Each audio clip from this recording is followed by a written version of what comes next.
Good evening. The September 26th Board of Education meeting is now in session. Please rise for the invocation.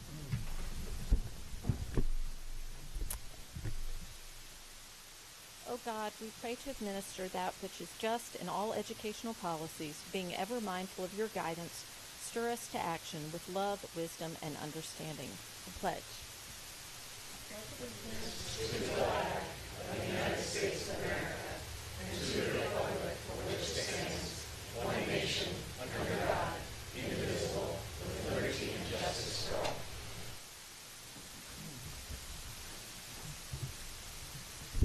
All right. Welcome to this meeting of the Board of Education. This meeting is being televised live on AACPS TV and live streamed on the internet.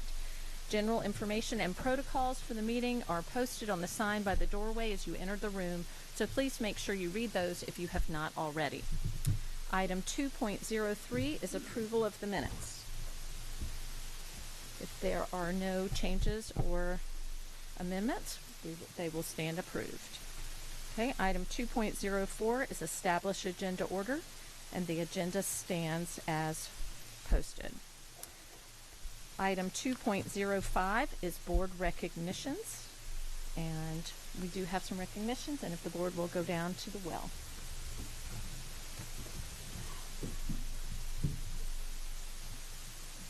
Not yet? Oh, I'm sorry. Board, don't go down to the well. They'll call us down in a minute. I could have improvised. Good evening. I am Christiana Walsh, Coordinator of Health, Physical Education, and Dance. With me tonight is Denise Harbaugh from the American Heart Association. Before going any further with tonight's recognition, I'd like to ask members of the board and Dr. Alano to please come forward.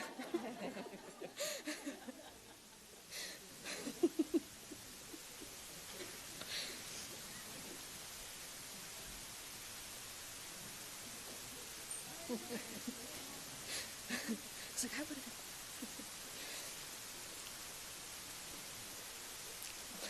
Members of the board and Dr. Alato, as you know, employee and student wellness are a key component of our school system's strategic plan. As part of that effort to emphasize wellness and to help others, schools across our county participate in American Heart Association events each year. We are very proud of this partnership and of the many ways in which it aids our students, our staff, and our communities. And now, Denise will tell you more about some of our outstanding schools and their efforts. Good evening. Tonight we are here to recognize the top 3 participating schools from last year. These 3 schools went above and beyond to encourage their students to get physically active, eat healthier, and to make heart health a priority. Students at these schools were encouraged to be physically active, make smart nutritional choices, and to take a heart-healthy pledge, which asked them to either drink more water instead of sugary beverages, to eat a fruit or vegetable at every meal, and to take part in an additional 60 minutes of physical activity every day. So without further ado, recognizing our schools, I'd like to mention Bodkin Elementary is our number 3 Jump Rope for Heart school. It was led by Principal Rachel Amstutz and teacher Michelle Corey. 98 students took the Heart Healthy Pledge, and they raised $17,642 in life-saving funding. Our number 2 Jump Rope for Heart school is Shady Side Elementary, led by Principal Jeff Casey and teacher Brittany Pastrana. More than 110 students took the Heart Healthy Pledge, and they raised $18,082 in vital donations. And our number 1 Jump Rope for Heart school in Anne Arundel County last year was Crofton Woods Elementary, led by Principal Lynn Beerus and teacher Karen Webster, who has since retired, and Mr. Ken Fowler. More than 175 students took a pledge to be heart healthy. Along with that, they raised $20,326 in life-saving donations. I'd also like to mention Anne Arundel County is the number 5 school district in the state of Maryland for raising donations for the American Heart Association. The district raised $259,271 last year alone. We at the American Heart Association could not do what we do every day without your support, and for that we are extremely grateful.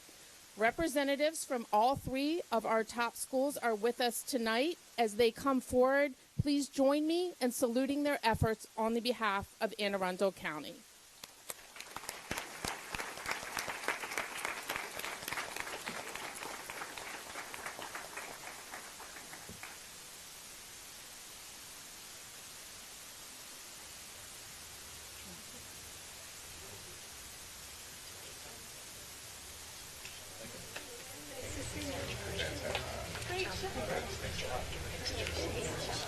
Thank you. Awesome. Thank you. Yes. Mr. Casey, always a pleasure. See you. Thank you. Thank you. Wonderful. Thanks.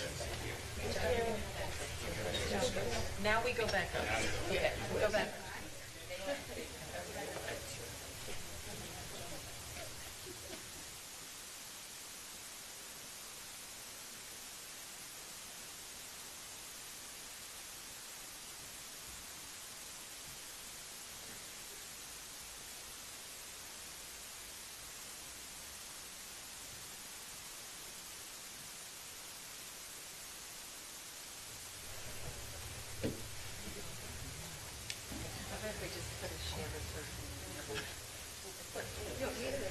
Well, we got to put shorter. I'm going to put you on the end. Okay. Oh, I'm on the end. I don't want you covering anybody's head. There. I think we all want it to look like that. We'll be able to see everybody. There we go.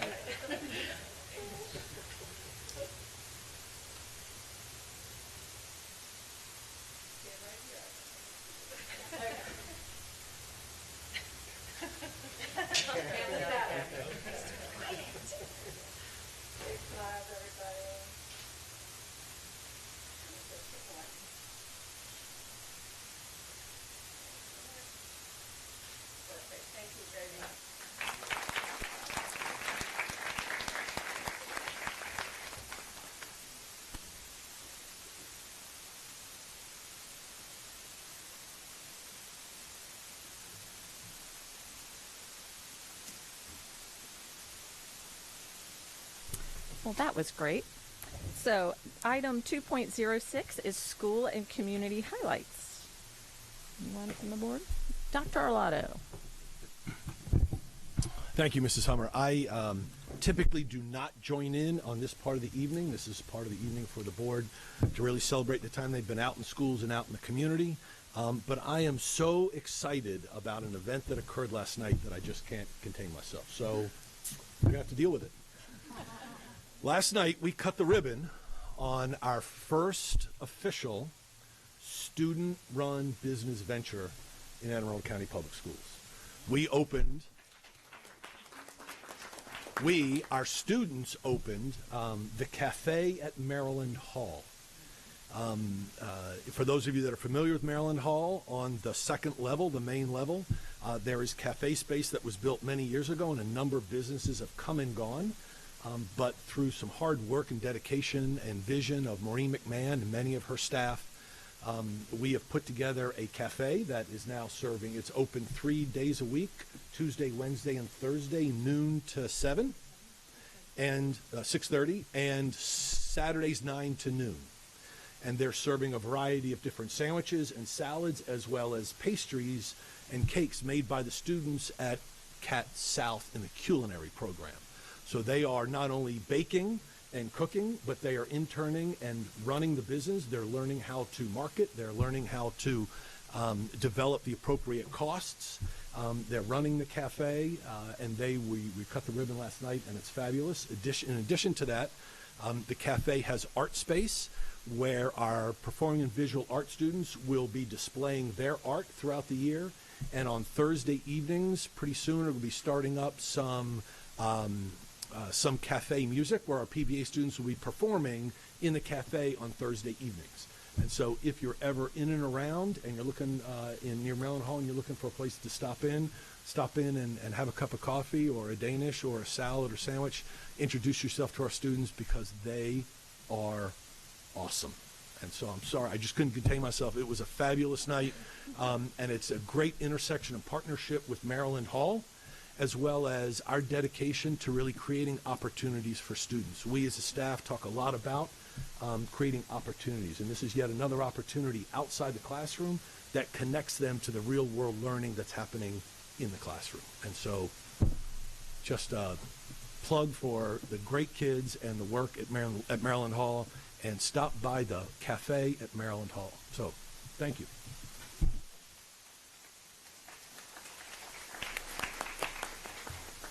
So, and speaking of food services, so last week I had the opportunity to represent Anne Arundel County and the National School Board Association in a roundtable meeting with Secretary of Agriculture Sonny Perdue, and we were talking about the school nutrition programs and various things that we had representatives from all over the country there who were sharing things, improvements we'd like to see in the law regarding school lunches and school meals and some things that can help us to better serve our kids. And it was a great opportunity also just to hear challenges different parts of the country have. We shared a lot of them, but there was a representative from South Dakota who talked about how the great difficulty they had serving fresh fruit to their children because they can't get it.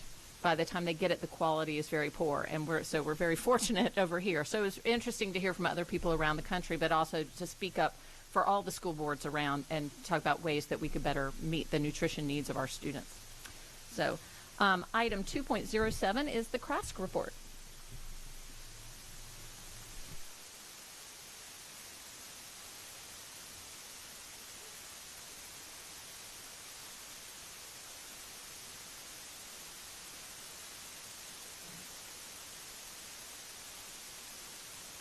Good evening, President Hummer, members of the board, and Dr. Orlado. My name is Savannah Quick. I attend Northeast High School, and I am Secretary of Education for CRASC. On September 11th and 12th, we hosted the initial session of our middle school leadership series at Arlington Echo. Approximately 130 students from 15 middle schools across the county completed the initiative and confidence course, working on relationship building, communication, and problem solving as a team. On September 29th, members of CRASC will attend the 2018 MSEA Early Career Educator Summit to take part in a panel discussion regarding the positive impact that educators have had on our lives and how they have helped us to succeed.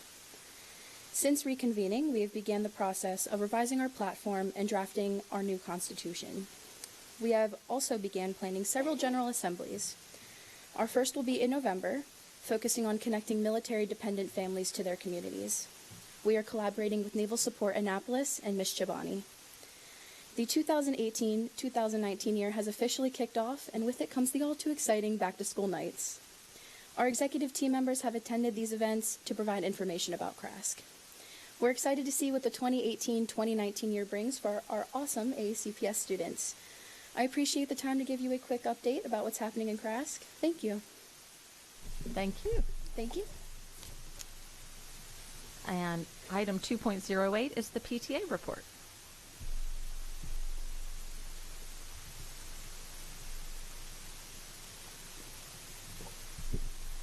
Good evening, board members. Good evening, Dr. Arlado. My name is Vanessa Rivera, and I'm with Anne Arundel County Council of PTAs. Just want to give you a quick update since the last time I was here. Over the summer, we conducted leadership training and financial training for our local units. We also had guest speakers on security and the new strategic plan. We've been very busy assisting local units with financial audits and assisting them maintaining their good standing status. Our goal currently for the year is to provide as much training to all the local units so they can take the information back to their schools and run successful PTA units. On October 15th, we're very excited to announce that we have an opportunity for PTAs to network with other units. We will also have a Q&A with the supervisor for school security, Dola Batten, and with Superintendent Dr. Arlado. So thank you for being there and providing parents with the Q&A. And this will give parents an opportunity to have a one-on-one with members of the Anne Arundel community of public schools. So thank you. Thank you. All right, now we'll move on to public comment. Anyone wishing to speak on an item not on today's agenda may offer testimony during this public comment portion of the meeting. Speakers are allotted 3 minutes each and may not allocate their time to others. A tone will sound when time has expired. The board asks that comments remain civil and appropriate for the various audiences that may be watching or viewing this meeting. Student-specific and personnel matters are confidential and cannot be discussed in this forum. It is not the board's general practice to engage in question and answer session with speakers. For the record, please give your name before speaking, and handouts should be given to the board assistant. Okay, first, Josh Mazer, Melissa Ellis, Mary Dodone, and Aaron Snell.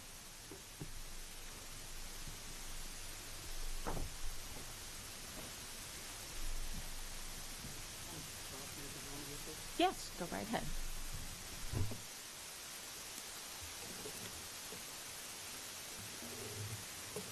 Well, in keeping with the light mood that everyone is in tonight, I'm going to keep it light. I want to announce some good news.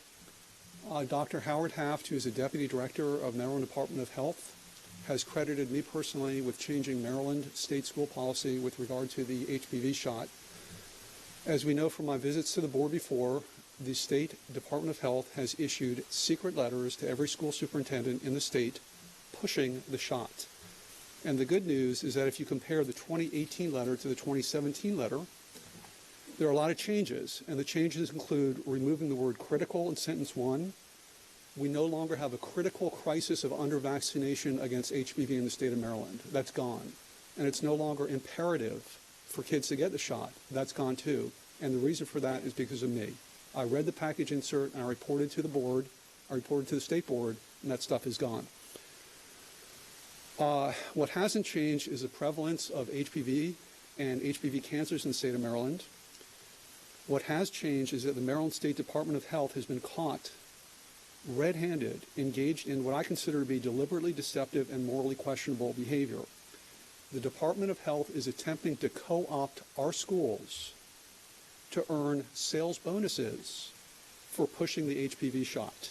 The more they sell, the more money they get. And of course, they have to avoid the inconvenient fact that Christina Tarsal of Sparks, Maryland, her death has been attributed to the HPV shot, and that decision in the United States Court of Federal Claims was announced in September 2017. I want to share this with you all. This is the Annapolis Capitol from about 3 weeks ago. And over here on the right, above the break, on the opinion section, you have Dr. Howard Haft defending the program. What he says is that there are targets for sales of this shot in the state of Maryland. That's a very curious statement. Dr. Haft defends taking $92 million over 5 years to push this shot in our states. The more they sell, the more money they get. He does not mention the death of Christina Tarsal in this op-ed. On the same page, on the same day, you have Emily Tarsal, Christina's mom, giving her version of what happened to her kid. And in the time I have left, I just want to quote Emily.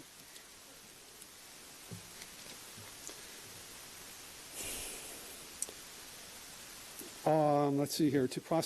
Thus, a claim was filed in the vaccine court for the Gardasil-induced death of my beloved 23-year-old daughter, Christina Tarsal. The court rigorously assessed whether the evidence presented satisfied the rules of law in the vaccine court. The evidence included testimony and reports by experts, reams of studies and medical records. The court determined that we had met our burden of proof according to the law, and she was entitled to compensation. I implore this board to speak with the Department of Health and the state board and get the pharma marketing out of our schools. Thank you. Thank you, Mr. Mazer.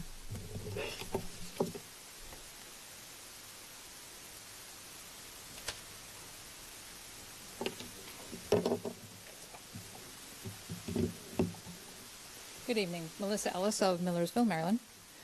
On April, actually, let me start with this. The Center for Disease Control has indicated no safe lead level in children has been identified. On April 5th, 2017, Anne Arundel County Board of Education put out this letter indicating we oppose House Bill 270 as it would still have the effect of reducing or circumscribing local board authority and creates an unfunded mandate. Additionally, this bill would require the involvement of state agencies in matters and responsibilities that currently fall under the jurisdiction of local school systems. The Anne Arundel County Public Schools Division of Facilities is responsible for the construction, maintenance, and operation of all public facilities in a safe and efficient manner in support of the educational goals of AACPS. AACPS operates public school facilities in a manner conducive to the educational process by ensuring the health, safety, comfort, and welfare of the occupants. Local school systems devote substantial staff time and resources to provide healthy school environments, which include the water quality and addressing any issues associated with water quality. After this letter was issued, the bill passed, and AACPS requested and received an extension on this mandate. However, Prince George's County Public Schools, a district that has 85 more schools than AACPS, was able to complete their testing by the deadline indicated in the mandate. To your point that this bill reduced local authority, if it was in the best interest of our students, isn't that more important than your control? In light of the number of water outlets in 19 of our schools that measured lead levels higher than the EPA recommended limit, and AACPS only began its testing because of the mandate, how does this demonstrate that AACPS operates public school facilities in a manner conducive to the educational process by ensuring the health, safety, comfort, and welfare of the occupants? I believe the public, particularly students and their parents, should hear from the board how this position was made in the best interest of the students of Anne Arundel County Public Schools, and I urge you to please speed up the process completing the testing in the remaining schools and treat this as a health emergency affecting our kids and the staff in our schools. Thank you. Thank you, Ms. Ellis.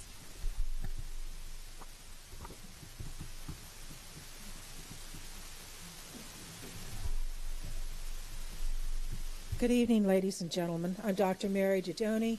I'm with the Anne Arundel County branch of the NAACP. In addition to being secretary of our branch, I am co-chair of the Education Committee. I'm here tonight at the express direction of our president, Reverend Steve Tollett, who regrets that he cannot be here himself. I, too, wish to speak on behalf of our branch of the NAACP about the lead in the water in our schools. First, let me frame our concerns. While we're glad that the ACPS has sent out a letter to families of children who attend schools where the water has not yet been tested for lead, letting them know that students may bring water bottles from home, we do raise the question of we have no idea of whether or not the water from home is any better than the leaded water from the drinking fountains. We don't regard this as a complete solution. We're not even sure that it improves the situation. We are also glad that AACPS is sharing the water testing data in a transparent manner. I believe we all depend on this. That said, we are very concerned about the health of the children and the teachers and staff in our school systems. As we assume you know, and as we just heard, there is no safe lead level in the blood of children. Even low levels of lead in blood have been shown to affect IQ, ability to pay attention, and academic achievement. The effects of lead exposure cannot be corrected. It is safe to assume, given that we already have positive results, that once tested, many more of the water outlets in the schools that have not been tested are going to come back as positive. In short, children are now being exposed to lead, as are teachers and staff. Now I want to raise some questions.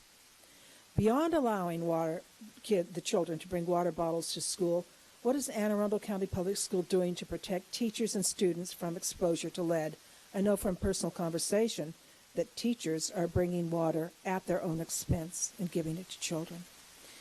How many students and teachers are drinking from water outlets that haven't been tested but that could test positive? With the transparency of the data, we can keep track of that probability, but we'd have to build in assumptions that there was an equal probability of lead in the water at all the schools, and that's not true. The older schools are more dangerous. And is the water that cafeteria staff are using for cooking safe?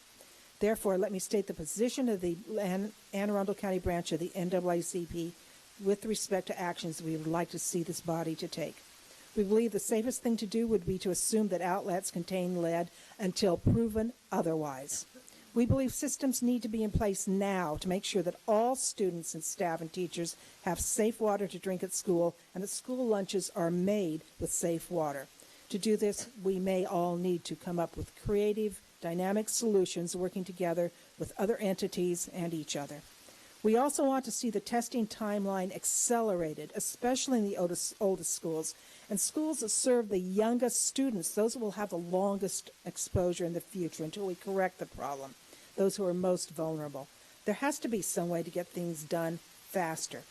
For example, hiring more water testing companies is one example. We look forward to engaging with this body and finding solutions to the problem of lead in the school water. Thank you, Mr. Jones.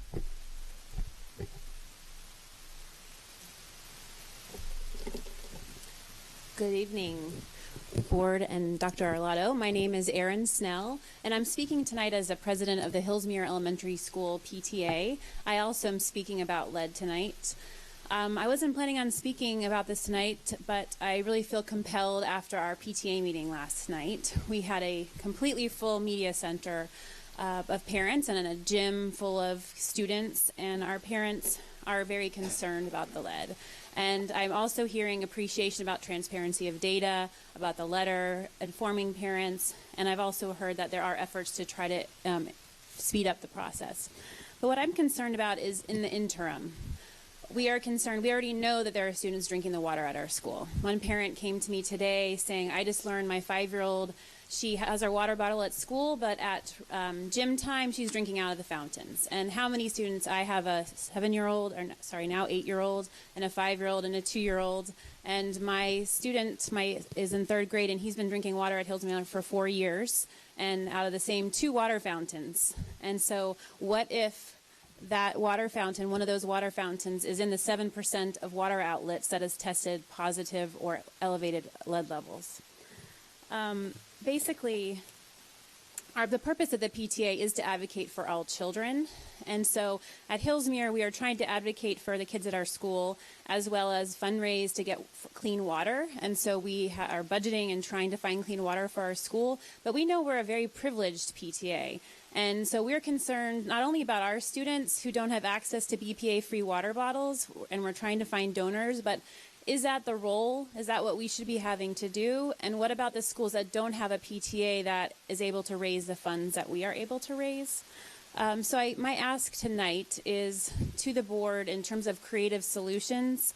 There have to be some other ways to bring in partners or to find funding, emergency funding, to have safe water for our students. Because I agree with what the NAACP representative said, that until we know it is safe, I don't feel comfortable having my children or any staff drinking this water, and especially thinking of the cafeterias where I know when water is cooked and water evaporates, that intensifies the amount of lead, or at least from my understanding, could intensify lead, the presence of lead.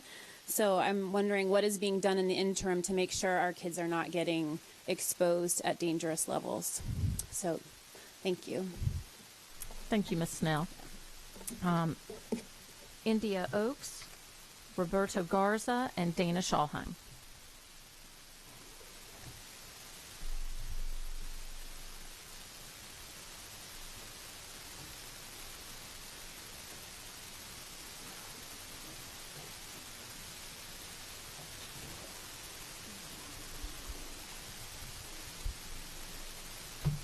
Good evening.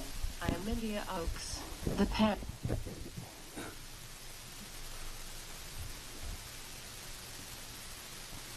Good evening. I am India Oaks, the parent of a now 3rd grader at Hillsmere Elementary School. I know the budget is later on the agenda, but I wanted to first just thank the superintendent for including the Hillsmere feasibility study this year. The main reason I am here tonight, and I will keep this short, is about the water safety testing. I know there is a lot of concern about what schools will be tested in what order, but the bottom line is that all of our students, at schools not tested yet, are in potential danger, and so until that testing is resolved, I am asking for the administration to consider turning off the water fountains, and ask the county to provide money to supply clean water for the cafeterias at all the schools that have not been tested yet. We have seen too often the health effects of lead in consumable water, especially for populations with limited health care, and so every day, every month, can make a difference if our kids, teachers, and school staff, including staff who are pregnant, are exposed to high levels of lead. So please, put in additional protections until the testing is complete. Thank you. Thank you, Ms. Oakes.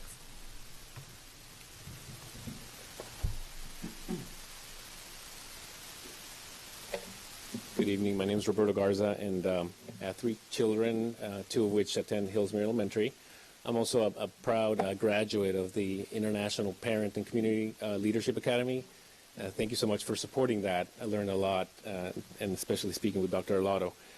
One of the things, and I'm here to speak about the lead issue, one of the things, as I was thinking of my comments, is one of the things I learned from IPCLA was how the county and your staff and the schools, you have experts, right? You have experts that come together to provide excellent education to children and resolve issues with families.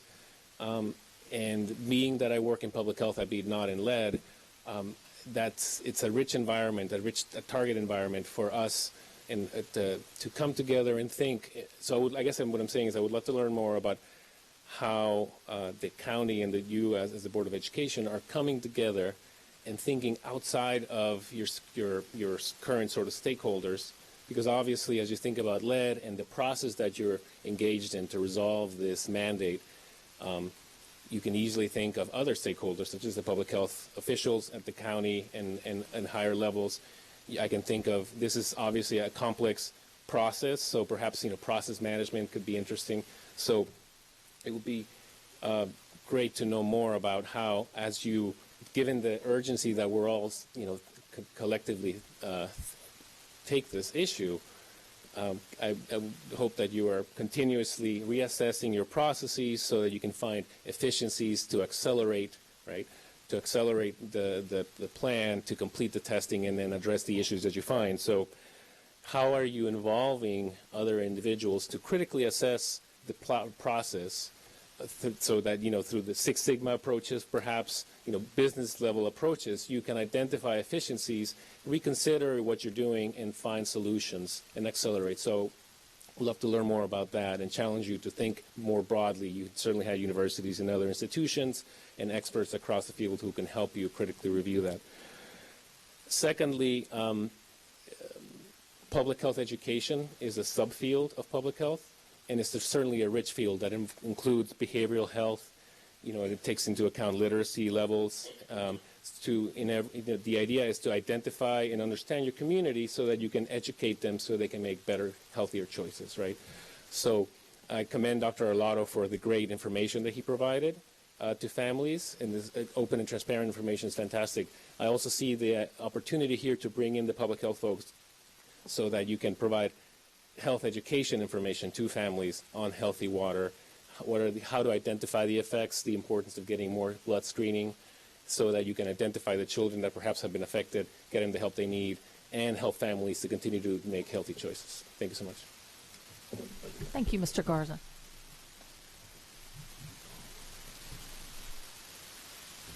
Hi there, good evening, Dana Schallheim. I'm a parent of a second grader. She goes to Folger, and I'm also speaking tonight regarding the lead water situation. Specifically, I'm concerned about the 5 schools tested last spring whose test results are still pending. It's an awful long time to wait for results, and I'm just wondering if we can't encourage the lab to move a little quicker in processing those results. Now we're months and months and months since they were taken, and I don't believe the turnaround time is that long, based on my conversation with Martel directly and trying to understand their turnaround time. I also noticed that only 5 schools in Region 4, which is the first region, have been tested so far. We're in week 4 of school. And at that rate, are we going to hit the deadline by the end of the year? I'm wondering, and I'm also wondering if we can move that along quicker. It's my understanding that there is a water testing lab in Anne Arundel County. I'm not sure why that wasn't tapped to do this work in addition to Martel and Towson, and perhaps utilizing them would help. And also, just as a parent, I'm not letting my daughter drink the water from the school until it's proven safe. I'm also encouraging other parents at the school to do the same. I know that Folger was recently renoed, but it's my understanding that it wasn't totally replumbed, and when that happens, there's still a risk, and I'm not going to play roulette with my child, nor would I recommend any other parent do the same. It would be great. I love the website. I like the regions. I like, the it provides a lot of really great information. I appreciated the letter, but to piggyback on the others who've spoke tonight, I think that we really need to provide safe water for all the students in the schools that have not yet been tested. Why would you want to risk opening yourself up to litigation or endangering children if they happen to be especially fond of a water fixture that happens to test positive for lead later? So just some thoughts. Thank you. Thank you, Ms. Schalheim. Mr. Reinhardt. Thank you, Madam President. So, Dr. Arlotto, to date, has water testing shown that we have any entire water systems in a school building that are tainted with lead? No. So we're looking at one fixture, two fixtures in a building? Correct. So we have someone earlier in their testimony, and I've heard this before, that it's being reported that 7% of the outlets are testing high for lead. The data, and it's clearly on our website, is that just slightly over I think it's 1.05% have shown high levels of lead. So it's a very, very small percentage of the consumable water outlets are showing higher than expected or higher than should be, over 20 parts per billion, as dictated by law. So there is still we have a concern as a school system. Any percent is too much. Right, absolutely, and we totally agree. But it is not showing that it's, to answer your question in a few more words than you probably wanted, it's not showing any widespread. It is single outlets or faucets at sinks in particular areas around buildings.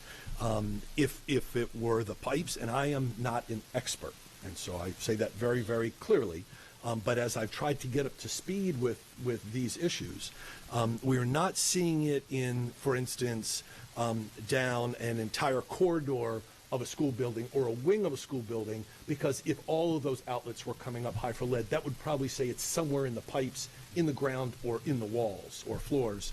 And so it's showing us that it looks to be individual outlets. I don't know that for sure. I'm not an expert, but that's what the folks are telling us. So it is not widespread. It is very limited to one or two or three outlets in a particular school. We just got the results back and posted, for instance, I believe, at Lyndale and Brooklyn Park Middle, and those are fairly big and older buildings, and they came up with 0, as an example. That doesn't make anybody feel better when a building does have 1 or 2 or 3 outlets that might be, but those have been turned off. And so we are concerned as well. We are certainly in a fight. Well, I'm sorry, you may have other questions. I've got some other comments. Yes, sir. I'm sorry. So with regards to speed of testing, yes. Have you had the opportunity to speak with other districts about how they were able to complete so quickly? We have. So I have spoken to one superintendent, and then our COO, Mr. Sheknovich, have talked to his counterparts in some other school systems to see how they've gotten through the process. In particular, I know he's talked to both Prince George's County and Montgomery County. Can we learn from bigger systems that have gotten through this process? So we've learned some things. In the case of Montgomery County, for instance, they started the process earlier than we did. They were more comfortable in starting than we were before the regulations came out. Remember that this legislation was passed in April. It became law in April of 2017. The regulations did not come out that tells us how to do the work, did not come out for a year later. We started just at the end of March because we had somebody on the committee, we believed we knew what the regulations were. We didn't want to have to go back and repeat. And so we believed at the time we knew enough, and so we started in March. But a place like Montgomery County, twice our size, 206 schools, if I'm not mistaken, they got started earlier, and they were able to complete their schools. I mean, you mentioned Montgomery County and the success they had, but what about Prince George's? I didn't talk directly with Prince George's County, so I don't have that. I don't have the data on them, but I know that they went through the process and were able to complete. I believe they've published results, but I did not speak directly with their superintendent, but I did speak with the superintendent in Montgomery County. Okay. And so we are testing every outlet, not just the consumable outlets, whereas other districts are just testing their consumable outlets. Is that correct? Correct. We began the process because we didn't know what the regulations were going to state. We went ahead to try and get ahead of the game to test all of the outlets. So that could be not only a drinking fountain and a sink in the kitchen, but also a hose bib in the back of the building, for instance. And so we've been testing all of those. Now that we have the regulations in hand and through this process starting with this September, we are going to go to just the consumable outlets so that we can get through the buildings quicker and we can try and speed up the process. So we're going to go to the consumable outlets and not worry about those, say, exterior hose bibs. Have we looked into seeing if we can speed up the testing? Yes, ma'am. So we've talked to our lab that we've hired. Let me make sure that everybody understands really clearly. If my research is accurate, and somebody might correct me if I'm wrong, there are 4 labs in the state of Maryland that are certified to do this work. For every school district. And I pause for you, the board, to understand that clearly. 4 labs have been certified to do this work for this legislation, which means all the labs right now are overwhelmed because all the school systems are trying to get through this process of not only testing, but now those, say like a Montgomery County that has shut off a water fountain and replaced it, they can't turn it back on until it gets retested. And they haven't been able to get to that because the labs are all doing this work.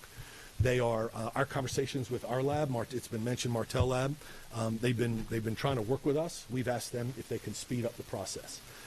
It's limited by the number of technicians they have to collect the water samples. They have to be trained to collect the water samples because there has to be a chain of custody, a well spelled out documented chain of custody of the water samples.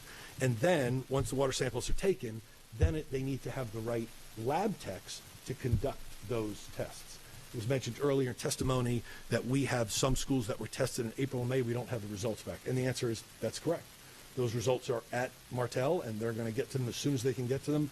We have asked them if they could speed up the process. They've told us they're in the process of hiring and training more lab technicians, more collection technicians. They are looking to hire and train more lab techs. And in fact, for our contract, they've agreed to go out and buy another vehicle so they can get more teams on the road to help us get through this process more quickly. And we have started by second week of school. We had started, and they're right. back out there. We did not test the first week of school. The second week of school, we started the process again. Yes, ma'am. Okay. All right. So thank you. We will now move on to the public hearing. This is a public hearing on the superintendent's recommended fiscal year 2020 CIP and capital budget. Those individuals wishing to testify have signed the sheet that I have before me. As the board wants to hear from everyone who has taken the time to be here tonight, 3 minutes will be allotted to each speaker. If you are here with a group wanting to speak on the same subject, I ask that you appoint a spokesperson to deliver testimony. Other members of the group are welcome to stand while testimony is given. The light in front of me will flash yellow when you have 30 seconds remaining, and a tone will be heard when your time is up. For the record, please give your name, the spelling of your name, and the group you represent. Copies of comments are welcome and may be given to the board assistant. I will call individuals in groups of 5. Please come up front and have a seat at the witness tables. You may speak from the podium or from the tables wherever you are more comfortable. This hearing is designed so that the board can obtain public input on the budget recommendation as opposed to a back and forth discussion.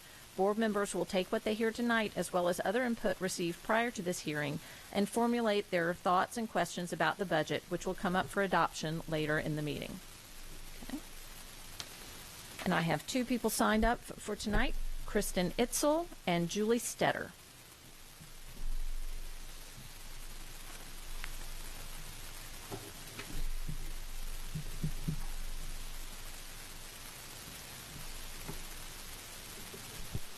Good evening, Dr. Arlato, President Hummer, and members of the board.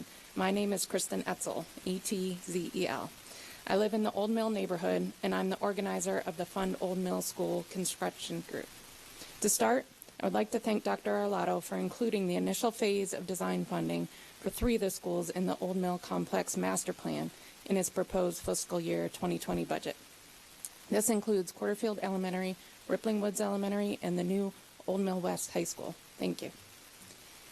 I'm probably a familiar face to many members of the board based on my previous appearances. However, since we have some new members of the board, I'll give a quick background. I've been advocating for funding for the Old Mill schools for 2 years, which began after spending time in the open classroom setting of Rippling Woods and learning that Old Mill High School also has walls that do not go to the ceiling. I've recently reached out to the Board of Ed candidates and current members, as well as the County Council candidates, to provide background and history of this issue and to ask for support for these projects. I'm pleased with the positive feedback I've received. Old Mill schools were considered in the top priority category in the independent 2006 MGT study, but every year we've seen our funding slated for the coming years in the budget projection, but each year we've been pushed off again. Not this year. It's an exciting first step for us to see funding in the superintendent's proposed budget for this current fiscal year. It's Old Mill's turn. When you consider the proposed budget before you, we ask that you vote to keep the funding for Old Mill schools in the fiscal year 2020 budget that will be presented to the state and to the county executive. Thank you. Thank you, Ms. Etzel. Hello, Dr. Arlato, President Hummer, and members of the board. My name is Julie Stetter, and my children attend Rippling Woods Elementary School. I don't know if it was purposeful or not, but we appreciate the blue that you're wearing tonight. Thank you. I also have previously attended board meetings. I've spoken to the county council about safety concerns at Rippling Woods. Recently, my kids came home from religion class and told me how their friends who attend Richard Henry Lee are in a different school because of school construction. My son asked, when will it be our turn for a new school? When I saw the proposed 2020 budget, I was psyched to tell him it's finally our turn. So I'm here to say thank you for including the initial phase of design funds for some of the Old Mill schools. Thank you from my children, thank you for me, from my neighbors, and from future Old Mill students who will benefit from new and safe schools. Thank you. Is there anyone else who would like to speak on the FY 2020 CIP and capital budget? Okay. All right. We will now move on to consent items, awards of contract. Do I have a motion to bundle items 5.01 through 5.03? Okay. Ms. Connolly, would you call the roll? Mr. Gilliland? Aye. Mrs. Nally? Aye. Mr. Reinhardt? Aye. Mr. Butcher? Aye. Mr. Brannon? Ms. Korblack? Aye. Ms. Urea? Aye. Mrs. Hummer? Aye. That's Okay. 8 in the affirmative, 0 in the negative. Dr. Arlato, your recommendation. Yes, ma'am. I recommend the Board of Education award the contracts as listed on today's agenda, 5.01, 5.02, and 5.03. Okay. All right. Are there any board questions or comments? Mr. Reinhardt. Thank you, Madam President. With regards to the salt contract, was this pricing taking into consideration any leftover salt that we have in our stocks? For the record, Alex Nova, Chief Operating Officer. So yeah, we do have a significant amount of salt in stock. This is the anticipated additional purchasing requirement if we have a typical snow year. So we do not go out and automatically buy $150,000 worth of salt. So we've got stocks or piles that we eat off of. We utilize those, and then we re-rotate old product out and bring new product in on an as-needed basis on a per-storm basis. And you know the utilization rate is directly linked to either the quality or the quantity or duration of the storm. So we're pretty adept at monitoring how quickly we're going through the inventory that we have. We also have a partnership with the county that we share with the county, either our salt products with them or their salt products with us for spot shortages in different parts of the county to tide either them and or us over while we're awaiting new product deliveries. So we've got a pretty robust snow removal and salt replenishment process that we've worked out over the years. Are there any other board questions? Is there any public comment? All right. Then, Ms. Connolly, would you please call the roll? Mr. Gilliland. Aye. Mrs. Nally. Aye. Mr. Reinhardt. Aye. Mr. Butcher. Aye. Mr. Grannon. Aye. Mrs. Korbelak. Aye. Ms. Urea. Aye. Mrs. Hummer. Aye. That's 8 in the affirmative, 0 in the negative. All right. Item 6.01 is administrative personnel appointments, and there are no appointments tonight.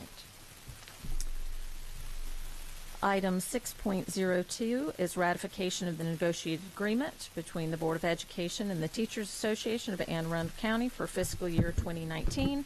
Dr. Arlotto, your recommendation. Yes, ma'am. I recommend board approval of the tentative agreement between the Teachers Association of Anne Arundel County.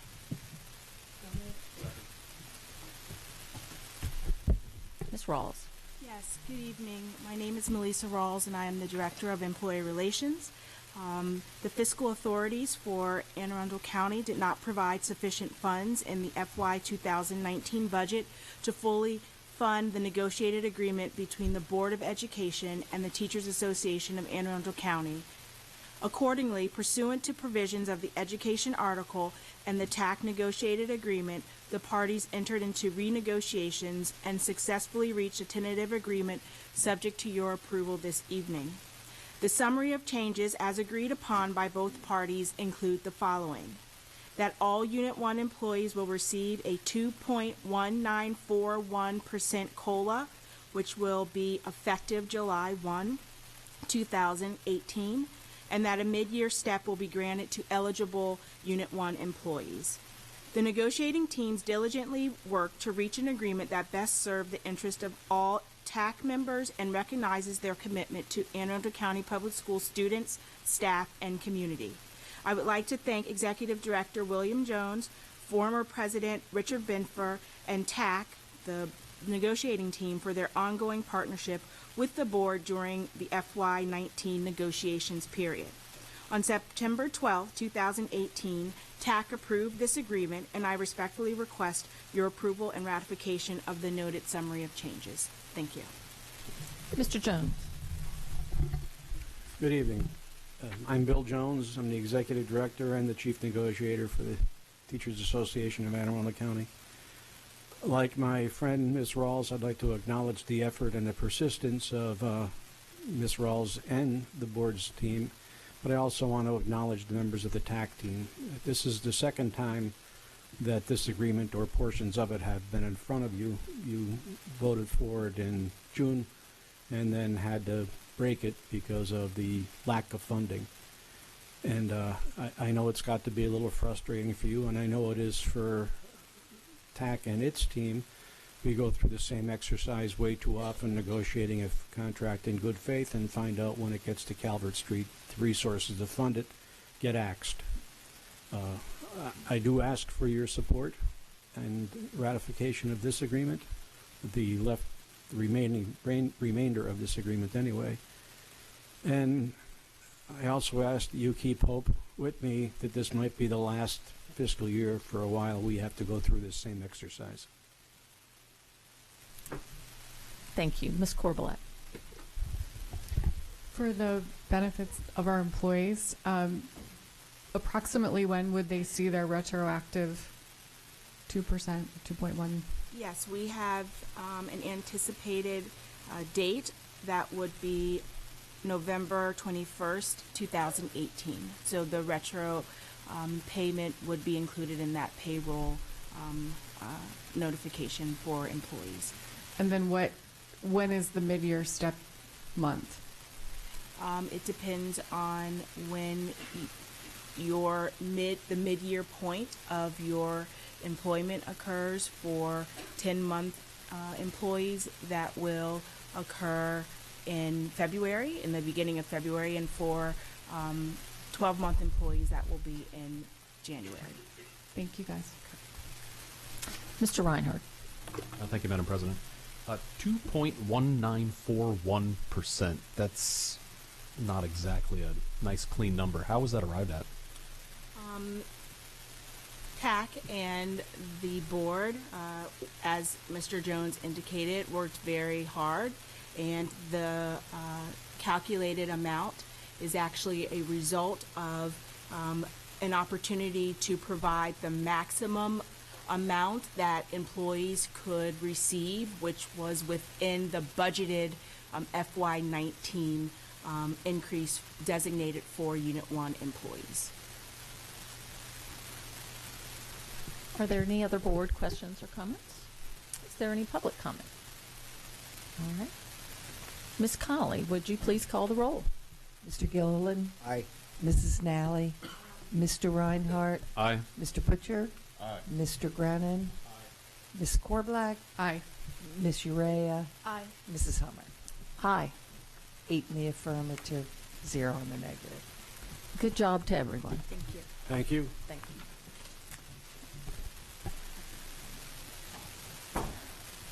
Item 6.03 is the superintendent's recommended fiscal year 2020 capital budget, 6-year plan, and state capital improvement plan. Dr. Arlotto, your recommendation. Yes, ma'am. I recommend the Board of Education adopt the FY 2020 capital budget, 6-year plan, and state capital improvement plan.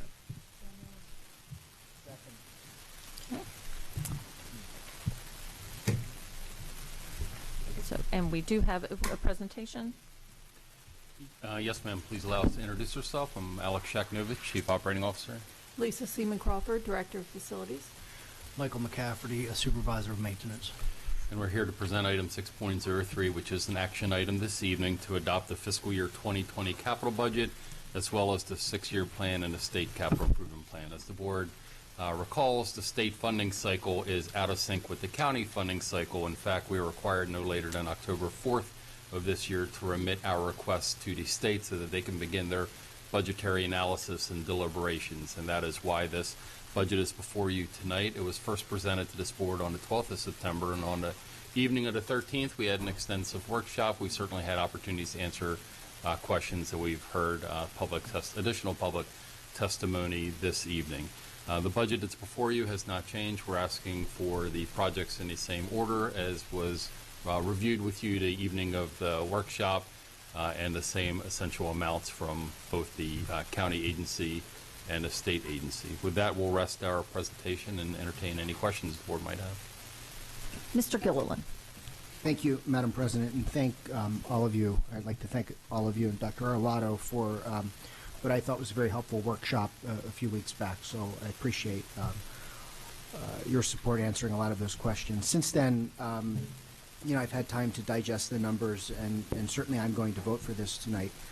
But I wanted to ask, if I may, just on line items 1 and 2. First, health and safety. In FY19, the request was $750 million, or I believe that was the actual amount that was funded. I'm sorry, long day. 750,000. So sorry. People jumped at me for a second. 750,000. We've doubled that, at least in this request.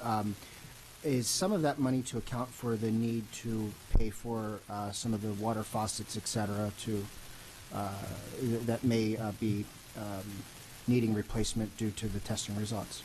It is. A portion of that is attributable to that factor.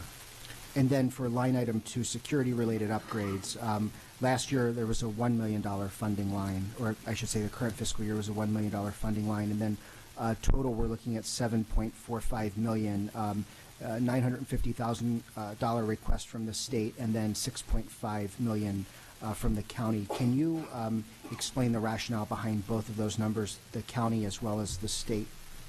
Sure. So originally we asked for $1.5 million. We've traditionally asked for $1.5 million. In the initial budget, it was adopted by the county council. In the current year, the $1.5 million for security was modestly reduced to $1 million temporarily, and then the council, as you recall, over the summer took supplementary budgetary action to transfer $5 million additional dollars to the Board of Education. So cumulatively in the FY19 year, the year we sit here today, there is a total value of $6 million in security.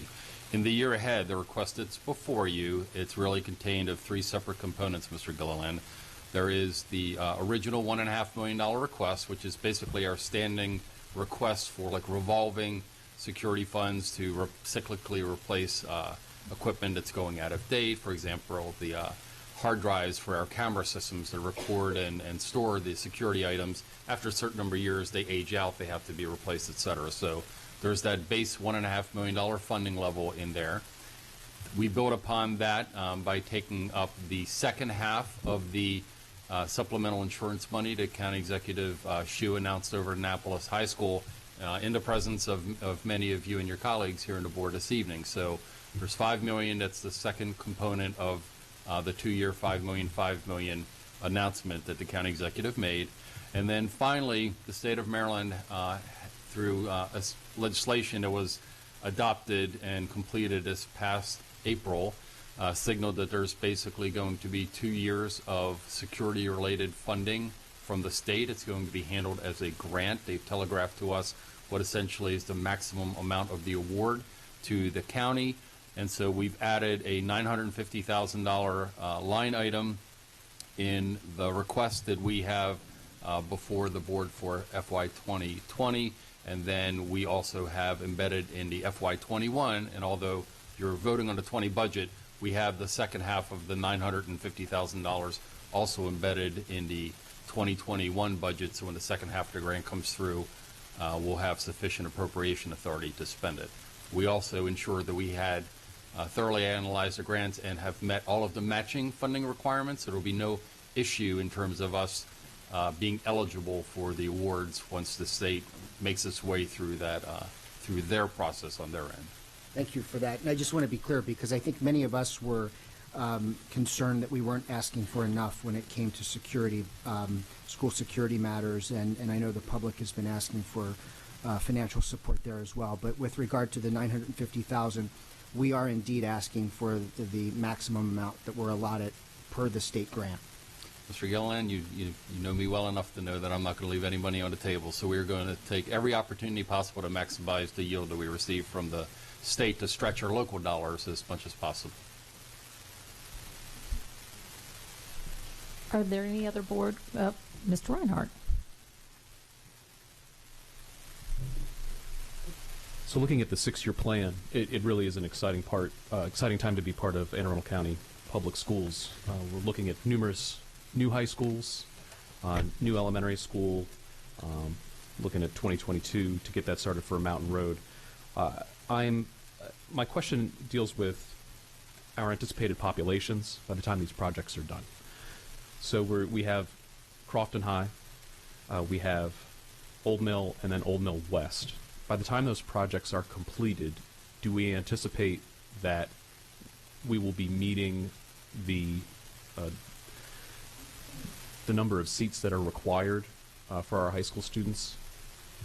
Sure. So essentially we are a rapidly growing county, no doubt about that, and we've got the projections that basically show the students being layered in at the high school level each year. The Crofton High School will bring on an additional 1,700 seats, 1,696 if you want to be exact.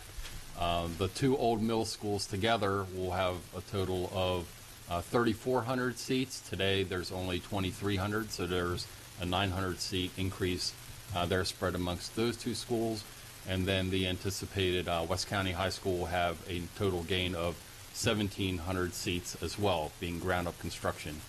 You put those numbers together, and just in those three projects, those 4 projects alone, including the two Old Mills, Crofton, and the new West County High School, we're pushing 5,000 plus new seats that we're bringing online across that time. So, and then yet there's more high school work to come after that. So yeah, we're keeping an eye on the ball to try to put as much capacity online as possible, Mr. Reinhardt. I would caveat that though by saying pending availability of funds, because our plan is completely dependent upon the sufficiency of amount and sufficiency of pace of funding at both the state and county level to keep those projects on our planned, after your vote, your planned trajectory. So those 5,000 seats, I'm looking, the West County wouldn't start proposed design until 2025. So let's say 2028, 29 to be generous. Do we anticipate are the enrollment projections greater than 5,000 seats by that year? Well, there's also going to be opportunities to do redistricting too. So we have other seats in the county, so it's going to be not just straight ground up construction. So we're going to have a series of construction and redistricting and construction and redistricting to take advantage of the new opportunities that the new seats will afford. So it's going to be a multifaceted sort of project to make sure we keep on top of the growth.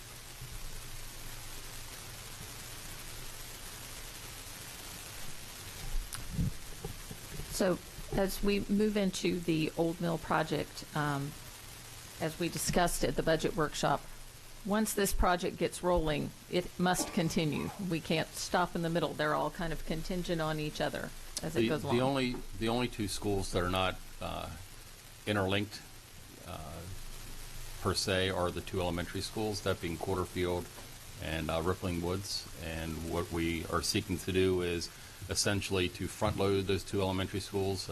Obviously they're needed, they're open space, they're antiquated.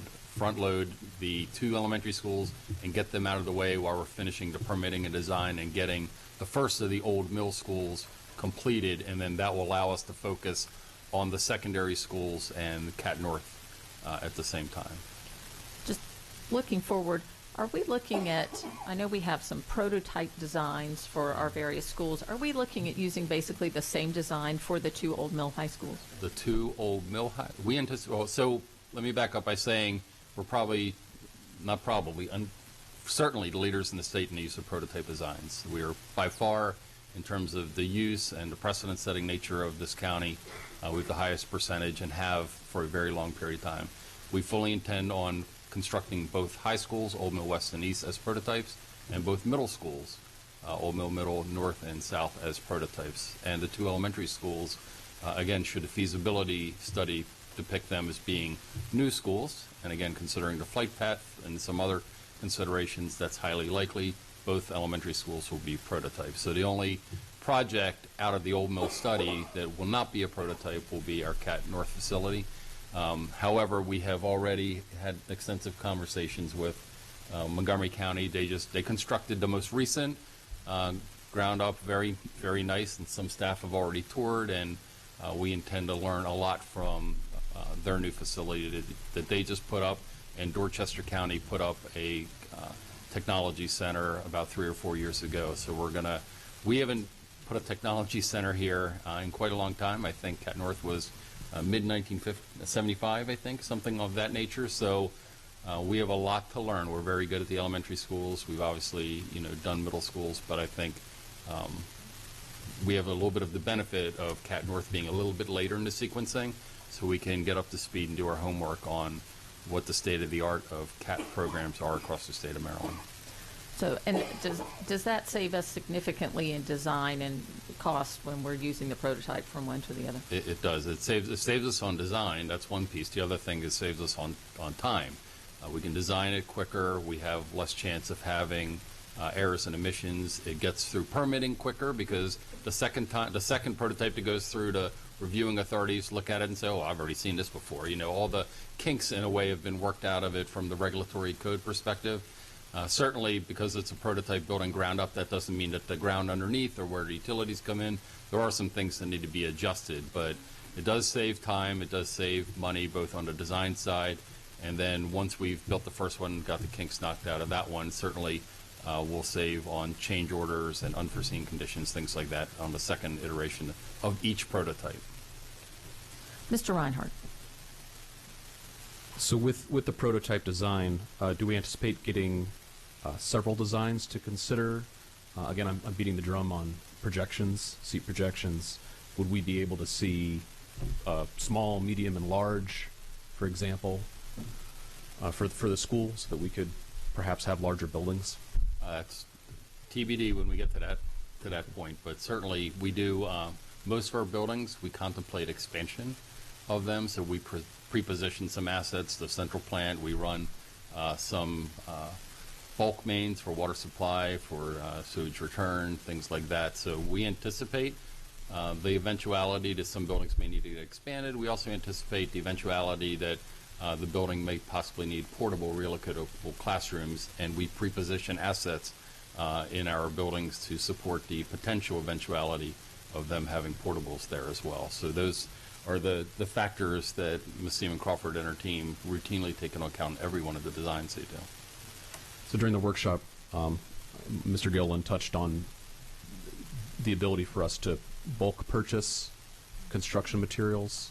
You know, if we're building the same high school twice or 3 times, would we be able to buy and store at a lower price for our materials? No, because you're going to be building the schools about 3 to 4 years apart, so storing an entire high school's worth of materials for 4 years, where you're going to put it, there's a chance that it could, degrade or something like that. So when you're, for example, if we're building the 2 elementary prototypes and are in the same time, in the same phase, bulk purchasing makes a lot more sense. The state of Maryland, when they passed the 21st Century School Facilities bill, or the NOC Commission's recommendations, it actually gave LEAs a new tool to encourage things like bulk purchasing, consolidating projects, et cetera. So we have, effective July 1 of 18, LEAs have more tools in the proverbial toolbox than we previously did to start leveraging additional economies of scale and things like that.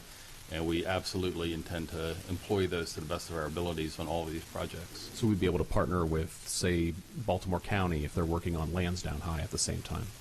If it was the same kind of project and if it was beneficial to both parties.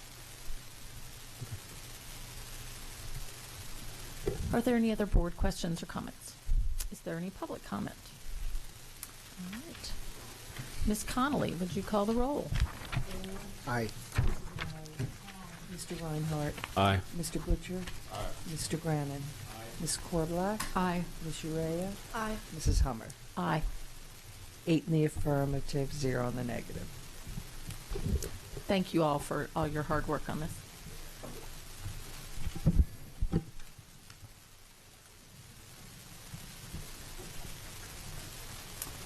Oh, y'all are still here. Yep. Sorry, forgot. Next one. Y'all stay for the next one. Item 6.04 is the fiscal year 2019 comprehensive maintenance plan. Dr. Arlotto, your recommendation. Yes, ma'am. I recommend board approval of the fiscal year 2019 comprehensive maintenance plan. Okay. All right. Are there any board questions or comments on the comprehensive maintenance plan? Mr. Reinhardt. I'm going to be that guy today, aren't I? Yes. All right. So looking over our year 2020 plan, I see that North County High School has a $5 million investment in new chillers and other HVAC equipment. But it's my understanding that we invested quite a bit of money in North County last year with some issues with HVAC. Could you speak to that?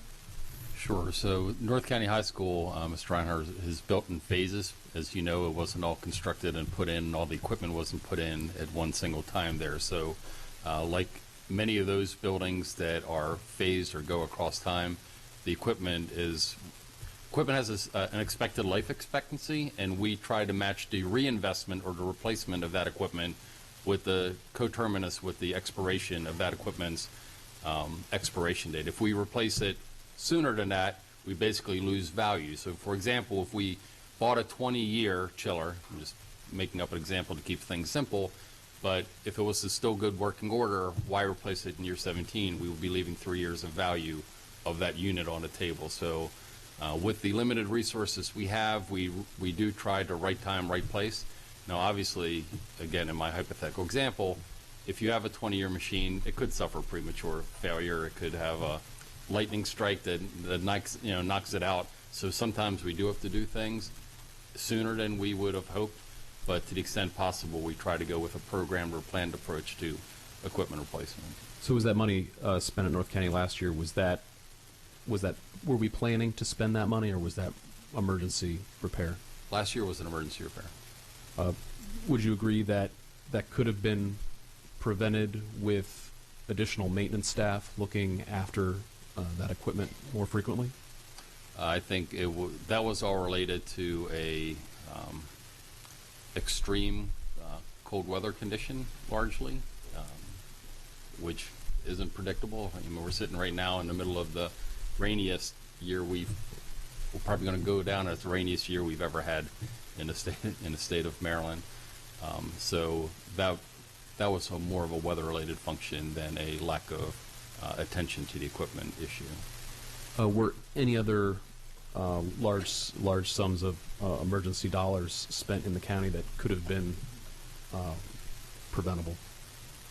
No, typically, again, most equipment really does have, nowadays, equipment's made rather well, and if the equipment has a scheduled amount of run hours or life cycle on it, most equipment does tend to make that. So absent a weather kind of condition, a power surge condition, something like that, we typically don't have what we term as premature failures. So then you would consider that our current staffing levels for preventative maintenance staff, that's appropriate? No, I do not consider that at all. So what would improving the staffing for preventative maintenance do to chip away at this maintenance backlog? It could do two things. One, it could potentially extend the life of equipment. So going back to my hypothetical example, if you treat equipment, if you treat it well, and it's designed to last 20, you may get 22 or 23. You get more value for your initial investment. If you treat it poorly, there's a potential you can have a premature failure. So doing preventive maintenance will ensure that it at least gets to its expected life and possibly gets more expected life out of it. That's one piece. The second piece really has to do with energy efficiencies. So to the extent that it's properly lubricated, properly balanced, et cetera, it's operating at a more efficient level, and therefore you're using less utility consumption within that unit. If you're not doing that, the unit's still running, it's still cooling, but it's running less efficiently, and therefore the expense you're paying is you're paying more utility costs because you've invested less human capital into that unit. So if I'm understanding correctly, then adding preventative maintenance staff, actually, we as a district see a greater dollar benefit than just the cost of that staff member. Correct. You can gain quite a lot by doing preventive maintenance properly and sequenced in the right fashion and the right intervals. So just for the public, where does the funding for the maintenance plan come from? So there's two pieces of it. The personnel that attend to maintenance in the county comes in our operating budget. The actual physical assets are largely co-funded by both the county, and on items of buildings that are eligible for state participation, we try to receive state funding for those items too. For items that are eligible for state participation at the component replacement level, we typically yield maybe 45% or so from the state. The county has to do the other 55%. For items that are ineligible for state participation, it's 100% local county capital costs and a 0% state capital costs. So would you agree that if the county were to invest in additional maintenance staff, that the capital expenditures for this equipment would, in the long run, be reduced? Essentially, it's putting a down payment today to get a better return in the future. To that extent, I'll agree. Okay. Well, hopefully the county council's listening. Mr. Gilliland. Thank you, Madam President. I was upset at Colin for pushing a button, and then I pushed mine. So I'll buy a dozen donuts tomorrow. So my question, actually, Mr. Reinhardt's questions, or series of questions, made me think of this. The reports that earlier this week we were reading about University of Maryland College Park with the excessive rain. More or less what's turned out to be a mold outbreak. And you had referenced the excessive rain that we've received. To the extent possible, and I know you can never be 100% sure, but just so, whether it's a staffing related issue or just any other way that we can be preemptive, preventive, a lot of PRs there, which could lead to a PR disaster. But it's one of those days. Are we getting ahead, or at least trying to proactively check, buildings that may have had leaks in the past, that with the excessive rain that we're not going to be caught in the spring with with mold spores. Absolutely. I mean, again, I think a lot of it, so the answer to that is yes. I mean, buildings are checked each and every day. When we believe we have exposures, Ms. Crawford and Mr. McCaffrey and Mr. Andrews from our operations unit, we go out and do weekend checks. We'll check buildings on holidays before we open up to school the next day. So we're very proactive in that regard. I mean, every building system basically has a design capacity. I don't care if it's heating, I don't care if it's cooling, or I don't care if it's dehumidification. So when the climatic conditions exceed the design capacities, the pre-contemplated design capacities for the building, you always have the chance to stress the system out. So we know basically to what level, to what capacity our buildings are designed. They're not all designed together. We have older buildings, newer buildings, as you can well imagine. And so, we know, depending on the exterior conditions, be they temperature, dew point, humidity, et cetera, we know which buildings we need to attend to more in terms of visual checks and more aggressive monitoring, et cetera. One thing I noticed in the plan that stood out to me was the great work by your Energy Conservation Office, that they've received $1 million in utility incentives and rebates, which is fabulous, and that because of upgrades and improvement in lighting and the HVAC systems, we're saving $350,000 a year. That's great. Hats off to your teams for that great savings that we have there. So according to this, we have a $343 million backlog in maintenance that we have, and we have the 5-year plan. You're asking for 179 a year or something. So last year, our request for the maintenance backlog was underfunded by the county by about $9 million. Is that correct? Did I read that correctly? Sounds about correct. So each year that we're underfunded on that, all of this backlog gets pushed back more. So if it's funded at the rate we want it to be that we're asking for the next 5 years, then we're going to keep up and reduce this maintenance backlog. But every year that it's underfunded, everything gets pushed back more and more. So that $9 million a year, that's significant. Of more things that we're delaying and trying to stretch for another year or things like that. Sure, and it's not exactly as linear as you had it. So our maintenance backlog last year was $326 million. This year, as you can see, it's $342 million. So a portion of that is attributable to the deferred maintenance, the maintenance that was anticipated to be completed but wasn't because of funding. So a portion of it was moved forward. That accounts for $9 million. But each and every year, more items reach that scheduled life cycle, end of life cycle kind of event. So you've got the new items that are on the list plus the carryover from the last year. That's the second piece. And then in times like now, where we've got pricing inflation, 3.74% or so in the consumer market right now, the cost of the individual items per item go up as well. So we have to keep track of deferred maintenance, newly scheduled maintenance items coming on track, and then we have to cost escalate or cost inflate the replacement value of those items. So. And that Mr. McCaffrey and his staff keep track of all those costs for us.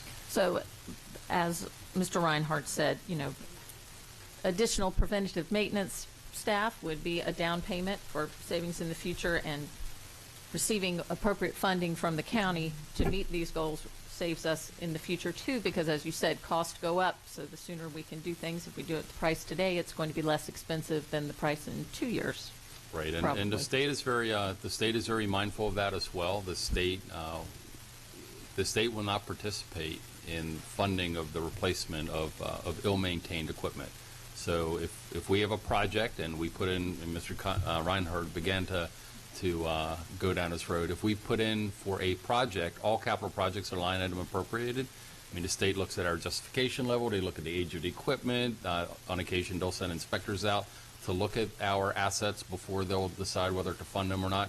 If they are of the belief that we did not properly maintain it, that the equipment failed for reasons that were not, for example, a BG&E voltage spike that's an act of God and none of us could have essentially prevented, it could put us also in a potential for the state not participating in it. So we are very diligent in maintaining the equipment because, again, 15, 20, X years down the road, we don't want to jeopardize the potential of that equipment being co-funded by the state to the extent that it is an eligible item. Mr. Grannon. This is a very helpful presentation. Thank you. I just have a quick question. When the capital improvement budget comes through and there's a new school construction or refurbishment or something like that, does that not lead to a corresponding substantial decrease in the maintenance backlog? Absolutely. We carry that the liability for the preventive maintenance activities in that building. We carry that liability in the comprehensive maintenance plan. Once the project's brought online, then all of the deferred maintenance for that project gets backed out. So the comprehensive replacement or reconstruction, et cetera, of a school does help make inroads because it essentially eradicates the deferred liability of that older pre-existing building. Okay, so the logical conclusion then is obviously, a $300+ million backlog is not something we want, but it's not inescapable that it's just going to keep getting bigger every year because we have several new major projects coming on that will at least help offset some of that. Absolutely. Every single newly renovated, reconstructed, replaced building, et cetera, dollar for dollar, all of that, again, the deferred liability comes off the ledger when that project is delivered. Thank you. Are there any other board questions or comments? Is there any public comment? Okay. Ms. Connolly, would you please call the roll? Mr. Gilliland? Aye. Mrs. Nally? Aye. Mr. Reinhardt? Aye. Mr. Butcher? Aye. Mr. Grannon? Aye. Ms. Korbelak? Aye. Ms. Urea? Aye. Mrs. Hummer? Aye. 8 in the affirmative, 0 in the negative. Thank you all again.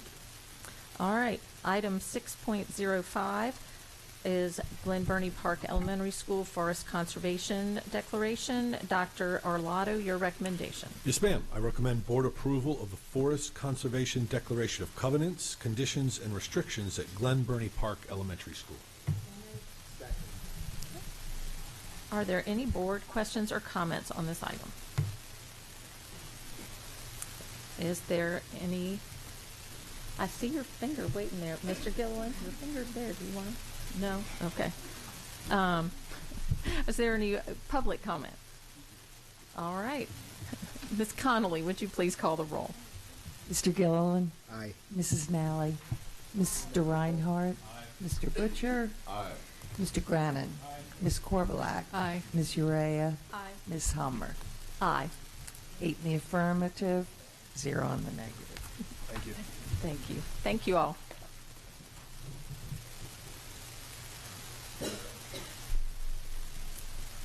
All right. Item 6.06 is an information item. As a result of new law, the composition of the Board of Education will change beginning December 3rd, 2018. The board will now move towards being comprised of 7 nonpartisan elected members, 1 member from each of the 7 councilmanic districts in Anne Arundel County, and 1 student member. The first 4 elected board members will take office on December 3rd, 2018, and the remaining 3 elected members will take office on December 7th, 2020. In light of these changes, the board will engage in discussion on 2 policies for possible revision in the future. Policies BBD and BF. And Mr. Reinhardt. Thank you, Madam President. As chair of the Board Policy Committee, we're having this discussion to remain in compliance with the Maryland Open Meetings Act, since we are discussing potential changes and concerns of policy. So we're having this discussion tonight because in our Policy Committee meeting, which is also open to the public, public's welcome to attend those. That calendar is published online. We began to have a challenge in figuring out when the best time would be for officer elections, considering we have what's going to be a mixed board of appointed and elected, and that folks have been brought on at different times, whether it makes more sense to have elections immediately after a board is seated, or if it makes more sense to match it up with our school calendar, to start it on, say, July 1st. So we're having this discussion in public about what would be the pros and cons for those two situations. Ms. Korbelak. I would just say that our board has always elected our officers immediately upon seating in July. We always have turnover in July. And if the turnover is now going to occur in December, certainly by December of 2020, we'll have the cycle, in place. I think at some point there needs to be a transition year where you're electing your officers in July, say like July of 2019, next July, but those people serve for 18 months to get us to December of 2020, when you'll be on this new cycle of elected board members. Or you could do it the same thing, July of 2020, you elect your officers for 18 months, and by December of 2021, your new board has been here for a year, they know the deal, they can decide if they want to serve as officers. I don't think it, I don't have a preference either way. I won't be here, but I think we should align the officer elections with the seating of the board. Mr. Grannon.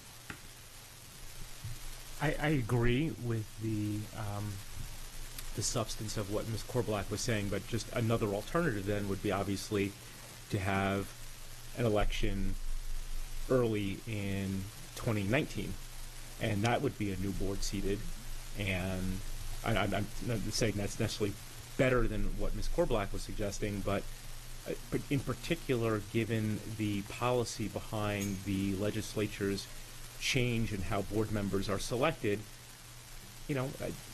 there might be a little thumb on the scale in favor of doing that, because if you don't do it that way, you're basically having the election of officers by an entirely unelected board govern a board that is at least half elected. So I'm just throwing that out there. And then obviously the incumbent officers, to the extent that they're still on the board, could run for re-election, and that would be up to the full board to decide, which would be a mixture of both newly elected as well as kind of grandfathered in people like myself. Ms. Nally. I agree with Mrs. Korbelak and Mr. Grannon that those should be considered. I think it's important, as a former, I've been president and vice president, and when you serve on the board, I think a lot of people don't realize how much it takes to be a board officer. When I first came on the board in 2007, it took me a full year to really learn everything I needed to know. I didn't want to be a board officer. I wanted to learn and I wanted to know. And I think that whether they're elected, appointed, or whatever, when a board member comes in, they aren't immediately ready to be a board officer. They really do need that time. So I think it's important, however the policy is written, that bear in mind that we need to I think, do that and have everyone have their opportunity to speak. But just bear in mind that board officers, it takes a lot of training to be an effective board officer. Mr. Reinhardt. So I hear two sets of concerns, and it's from what I've heard so far, it seems that we're leaning towards changing elections to after the seating of new members. I see, just we're going to play devil's advocate here. So we have two situations that could arise. When we have a completely elected board, there's the potential that every single person is new, and we will have to elect leadership among all those folks who are potentially unaware of the processes behind the scenes here at AACPS. So I was thinking, okay, so we'll start in July, but if we have that election in July before the general election, and they get ousted, then we're back in the same situation. Just as I was considering, well, perhaps because of how we set the budget and our capital improvements, and we set our goals for the superintendent, all of that happens early on in the school year, and perhaps it makes more sense to have leadership seated in July so they can see the whole year through. Well, then we run into that issue again. Well, general election comes, the folks get ousted. So how would the board feel about creating a sunset situation so that we look at two chunks for our two differently seated or elected boards? So we have, we keep it in July until we are fully elected, at which time it transitions to after the board is seated after the general election.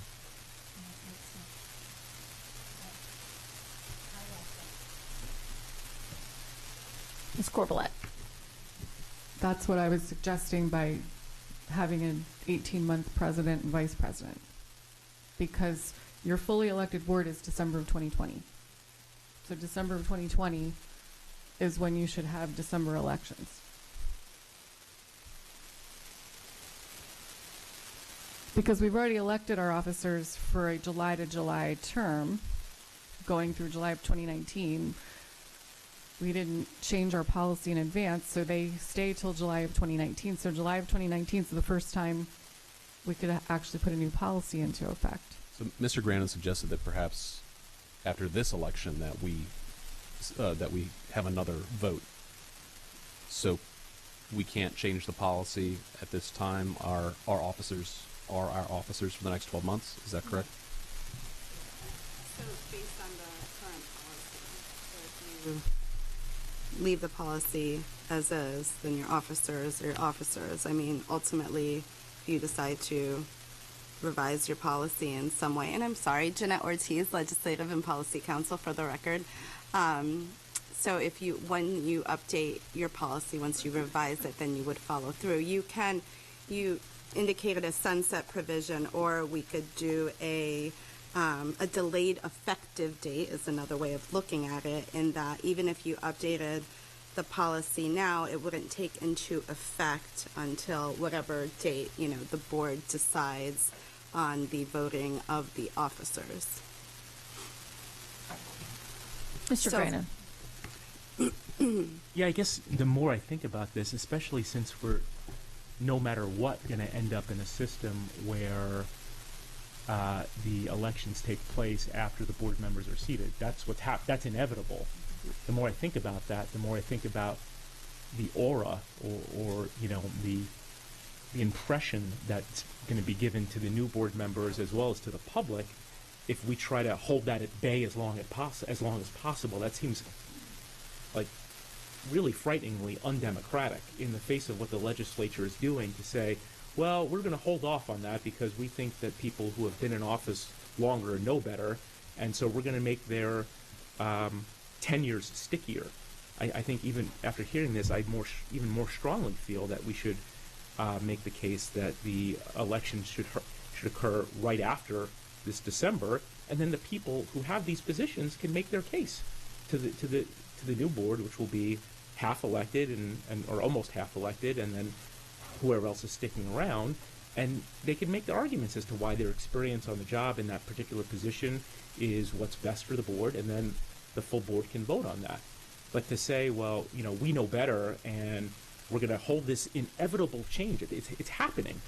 We're going to hold that at bay, and then it doesn't matter to me who these people are, but obviously the two officers that we have now are both candidates for the board, and should they not win their elections, we're saying, well, no, we still want these people to be officers of the board even though they didn't win their elections. That's entirely undemocratic. So I don't know if you're planning to do this by consensus or not, but I would not support that, and in that event, I would like to vote on that.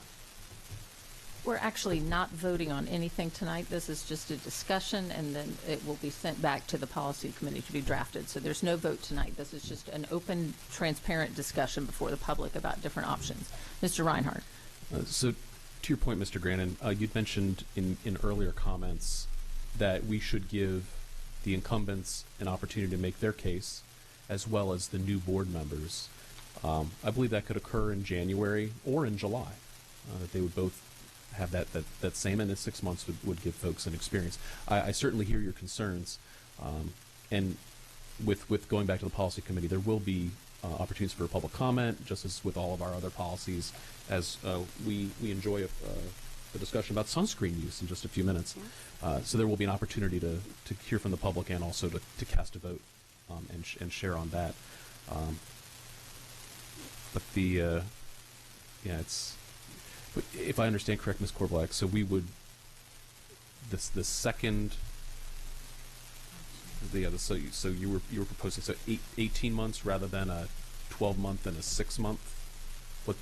What's the rationale for 18 versus a potential 6-month? I was trying to get us to December of 2020 because I thought it was too late to change our officers for the year. So I thought the election from July of 2018 was going to carry us to July of 2019, no matter what. And so we could have an election in July of 2019 for 6 months, but there isn't another election until December of 2020. So the new folks from December of 2018 will have been there 6 months, and they can certainly run for officers or elect the ones that they prefer. But then the next crop of new folks doesn't show up till December of 2020. Okay. And for clarity, Mr. Gilliland and Ms. Hummer, if you were to lose the election, would you still be members of the board? Yes, we would. Through the appointed seat? Through 2020, yes. And Mr. Gilliland as well? Yes. Yes. He would still be on the board until 2020. Okay, so there still would be continuity in leadership across that next 12. Okay. Right. So, Mr. Grant.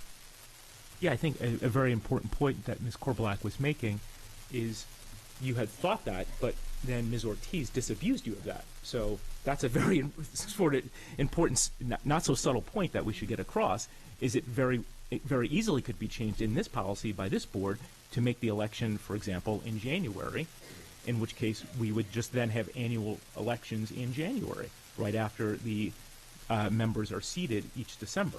So we would be completely on cycle. We'd have we wouldn't have to go to some 18-month officership to make it even longer. We would have an election in January, and then we would have another in January 2019, and we'd have another election in January of 2020.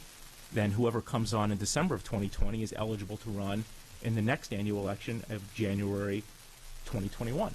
So we'd be totally on cycle. Well, the elections would actually have to be held in December because members are seated in December. So if a whole new board is elected and is seated December 1, you have to elect officers immediately. You can't wait until January. Well, that's under the existing policy. We could change that policy. It doesn't matter. Well, there has to be someone presiding over the meeting. Okay. So that would have to take place. Mr. Butcher. Brandon, I'm almost there with you. What I'm trying to make sure I understand is it only if an individual is elected as opposed to appointed that you're suggesting that they should have an ability to dictate who the leadership is? No, my suggestion was that whatever the constitution of the board is at that time, those people should be making the determination. And the best way to do that would be to have, and whether it's in January or at the end of December, whatever it is, I don't know that I accede to what President Hummer was saying, that it has to be then. But in any event, as soon as practicable after the seating of the members gives the opportunity to that board to make that decision. And all I was saying was, if the experience in the officer position is the most persuasive thing to the full board members, then they'll vote on that basis. So we have a vacancy right now currently. Let's just say that this is filled within the next couple of days for whatever reason. So we would have a new board member. Does that mean that we would then have to, under your suggestion, why not?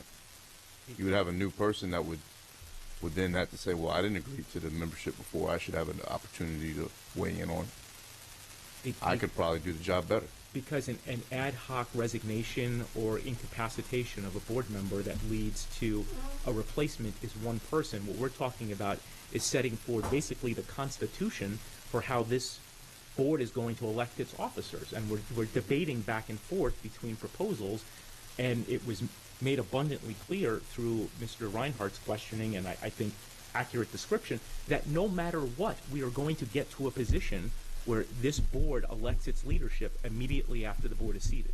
The only question is how soon we're going to get there. And what I was suggesting is it seems a little undemocratic to say, well, we know that's going to happen. That's going to be the way that this board elects its officers in 2038 and in 2058. But we want to hold that at bay a little bit longer so that our officers who have been in office longer, we think they know better, and we want to make their positions as sticky as possible. And I think in the face of what the legislature obviously is determined about making boards elected, that us rubbing against that is not the right thing to do. Is there any, final question, is there any consideration on the fact that that's still in the middle of the school year?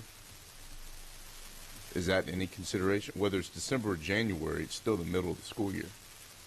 Is there any consideration to that at all, as opposed to having continuous leadership during the entire school year? For me personally, as I'm talking about this, no, because I certainly think if we're saying that the election of the president of the board is going to be something that's going to be harmful to students in the middle of the school year to have that kind of change. I kind of hope that the students in our schools. Well, you're suggesting that the presumption is that it's harmful to students, No, but I didn't say that. I just asked. I think there's other duties based off of the president and vice president in terms of what they're doing throughout the year. Let me make it abundantly clear: is nothing I'm saying was meant to imply that, to be frank, whoever the president of this board is, that's going to be harmful to students. I certainly don't think that's the case from the current officers or any officers that I can imagine. What I'm saying is it's undemocratic for us as a public institution to say, we know it's coming, that we're going to have the election of officers immediately after the board members are seated. We're going to try to hold that off as soon as possible. That's what I'm talking about, process and policy. I have no fear whatsoever that whatever decision we make on this, any students are going to be harmed. Okay, you brought the harm part up. That's why I didn't understand that. So okay. Maybe I misinterpreted your question. To whatever, when you were saying that there might be, then what were you saying when you're talking about middle of the school year? What difference does that make? Well, we've already started. That was the question. Was there any consideration at all in terms of any of these various policies of that these elections, everything that's taking place, whether it's December or January, it's going to be in the middle of the school year? That's the only, it's just an observation. Not a consideration for me. That's it. Ms. Korbelak. I was just going to say, we can't guarantee the continuity of the president and vice president in election years because, as Mr. Reinhardt pointed out, the whole board could be wiped out in an election year, which is also why I would say December had to be the election instead of January by policy, because at some point there could be no one here in December who was already an officer from the previous year. Mr. Reinhardt. Ms. Urea, I'd like to apologize for an oversight. In fact, the student member, Woodbridge. So we, as a fully, as a member with full voting rights on this board. Could be president. Yes, you could be. Perhaps that would solve our problem, Mr. Grannon. Is the student member could oversee for a few weeks until we get the new leadership. Yeah, go on the resume. So perhaps then we can come to a compromise. It seems that we are in agreement that we're going to go to, or that we're going to, in policy committee, we're going to propose for this board to vote on, that we will go to elections for officers of the board immediately upon seating, when we're fully elected. So I think we're in agreement on that. Mr. Gillen, you good? Yeah, all right. And so we're really limited now to the next set of months. Mr. Grannon suggests that we can start in January 19 or December 18, and we hear other members suggesting, well, let's do a longer stretch, or at least keep this leadership in place. And I'm not sure it's to make the position sticky as much as it is just to offer continuity. I can see potentially that if we were to change leadership, whoever was in that leadership position, that they have the right to change the direction of the board. And if we've set our course for the school year, it is possible in the middle of the school year with new officers that we could change that course. And whether it's down to contracts or budgeting or whatnot. So, but that's going to be a problem once we're fully elected. So, what I'm offering then is perhaps a compromise, and we, rather than this next having another set of officer elections in December of 18, that we begin in December of 19. There was the expectation when this board voted that the officers would be in place for 12 months. We all voted with that understanding. Ms. Ortiz has since disabused us. That's a fun word. Has since disabused us of that. It's not fun. but how do we feel as a board, as mixed, appointed and elected, to start those elections then in December of 19? So we'd have a 12-month term with current officers, then a 6-month term, and then a 12-month term, 12 months after that. So we'd have a 12 and then a 6, and then we would begin the regular election process as far as we into the future we can see. Mr. Granite. I just, for the accuracy of the record, I want to make sure it's abundantly clear. Saying when I said January, I don't want there to be any semantics about this. I mean as soon as possible after the selection of these members. And I guess I want to reiterate, especially we're talking about different permutations here now with officers who are up for election, who are going to be, I guess, potentially even voting on this, and just the appearance of that. We could defer this decision. That's another thing we could do, is we could defer this decision until after the new board is fully seated in December.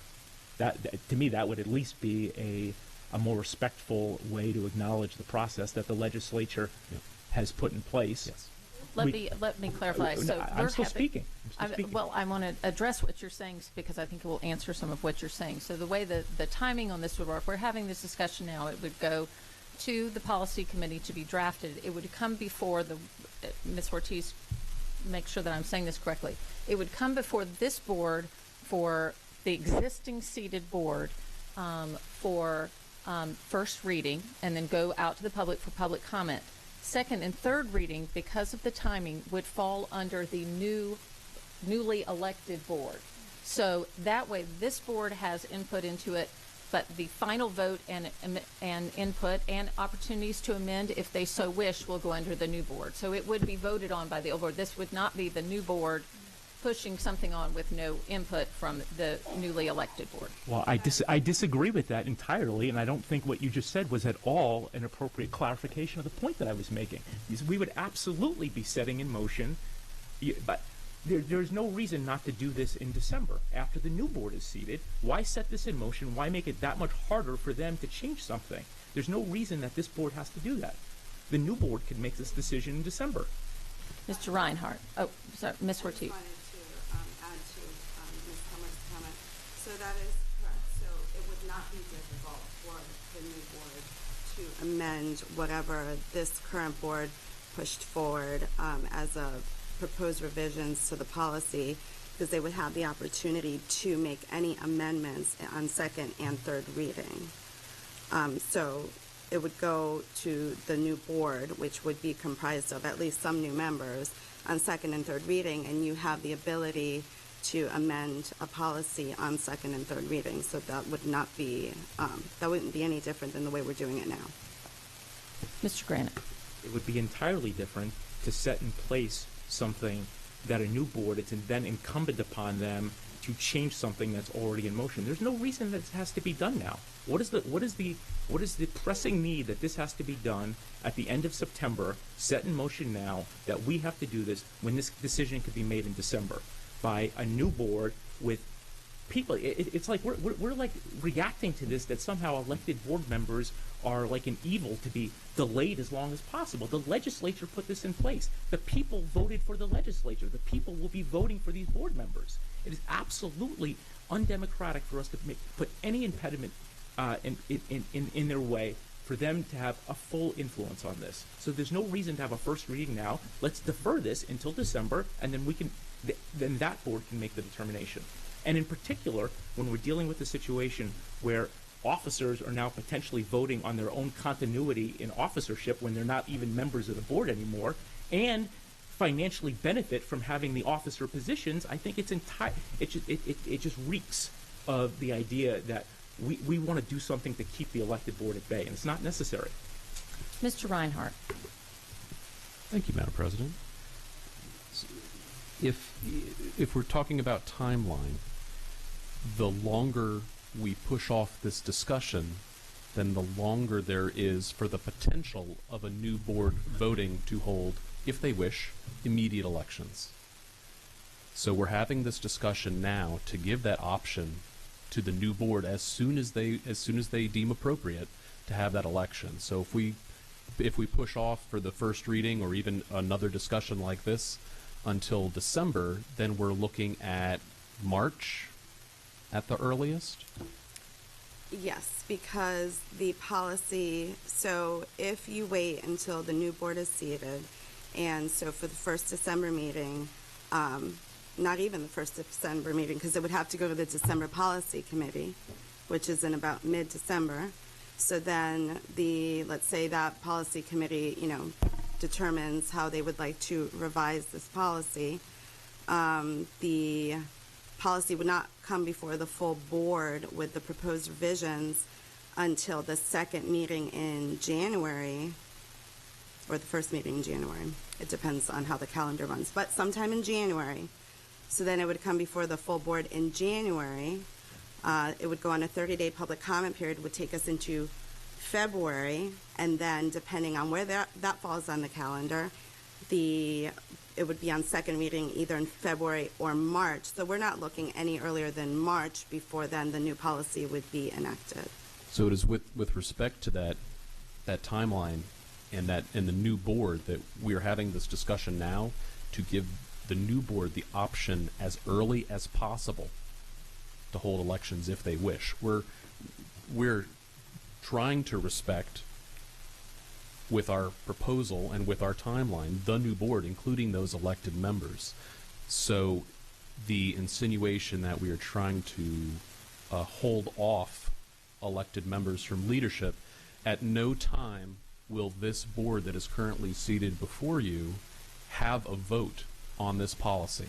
We will never have a vote on this policy. I will never have a vote. Thank you, Madam President.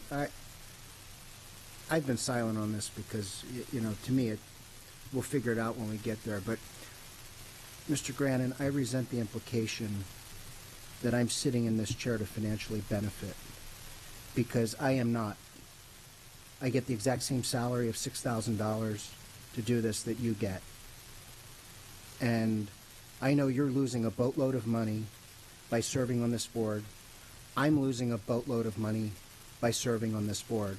And to sit here and say that I'm doing this because I have some sort of financial benefit is, to me, insulting. So, with all due respect, I resent that, sir. Mr. Grannon. Okay. Well, with all due respect, I think I've known you for 8 years, and if that's the way you took that, then I don't think you know me very well at all. What I said was the impression that it gives the public to have people who are in officer positions voting on something that could affect their continuity in that position raises an aura of impropriety. It has nothing to do. Mr. Grannon, we're not taking any vote. Hold on. Now, the process point that you made, if what you're saying is correct, in terms of giving the new board an opportunity to vote on that, that's fine.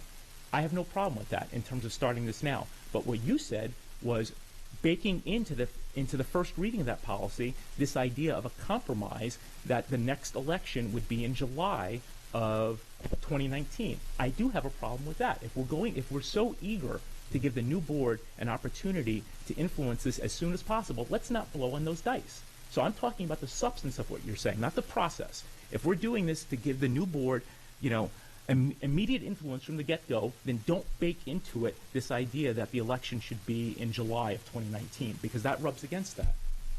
Mr. Butcher. I just wanted to clarify because I didn't think we were taking any vote. I also don't think that we need to have the type of tension for this. We're just trying to get it right. So I don't think it's really that big of a deal for us to start talking about people being undemocratic and all that other stuff. So let's just kind of keep everything above board. Yes. I do want to bring in, I think, something that needs to be added to this policy, because there's currently nothing. The current policy states that if the president or vice president are temporarily unavailable to quit their above responsibilities, but there's nothing in there that says that talks about how, for instance, if a board officer resigns, there's no mechanism in there for how board officers would be replaced, and I think that needs to be added. I think the policy committee needs to look at that language and see what that would be if somebody resigns or, and steps away, how we would do elections at that point to fill an officer position. So are we looking at, if the president were to resign, would we not have succession from vice president, or we would have to then vote for president and keep the vice president? Well, there's nothing in the policy that says what we would do. It says if the president is not available, that the vice president steps in, but there's nothing to say that if a position becomes vacant. What if the vice president resigns? There's not an immediate person to fill their spot. So I think we need to add to the policy to have some sort of mechanism to fill possible vacancies at some point for how they would handle those things. So, Ms. Korbelak. Ms. Ortiz, is there anything in the current law that said our officers have to be elected in July? Like, do we also need to go to the General Assembly to change that too? No. Some school systems actually have that in state law. We do not. So we have discretion in determining that. Mr. Grannon. I think if we're going to be doing that, another thing that we can do, and it sounds like the policy committee is the right place to do this, is let's also examine the powers of the officers, especially as we're going to a fully elected board, and if there are concerns about people having those positions who perhaps don't have the same experience as the people who have them now. And inevitably it's going to be the case that you could easily have a president and vice president who've had zero experience on the board. In particular, because of that, and because of the things that go along with having an elected board as opposed to an appointed board. For example, things like the president of the board being able to basically set the agenda for the public meetings if he or she so chooses, without input from the other board members. That's something we should consider. This board put in place, over my objection and over my vote, something which seems really kind of silly and petty and arbitrary, that the president determines where people sit up on the dais. And at the time, I said, guys, we're going toward an elected system. Let's have people sit in order of seniority or alphabetically or something like that. And this board went, I think it was 8-1 against me, and said, no, the president should determine where people sit. And so stuff like that, we should really think about that kind of stuff as we're going toward an elected board.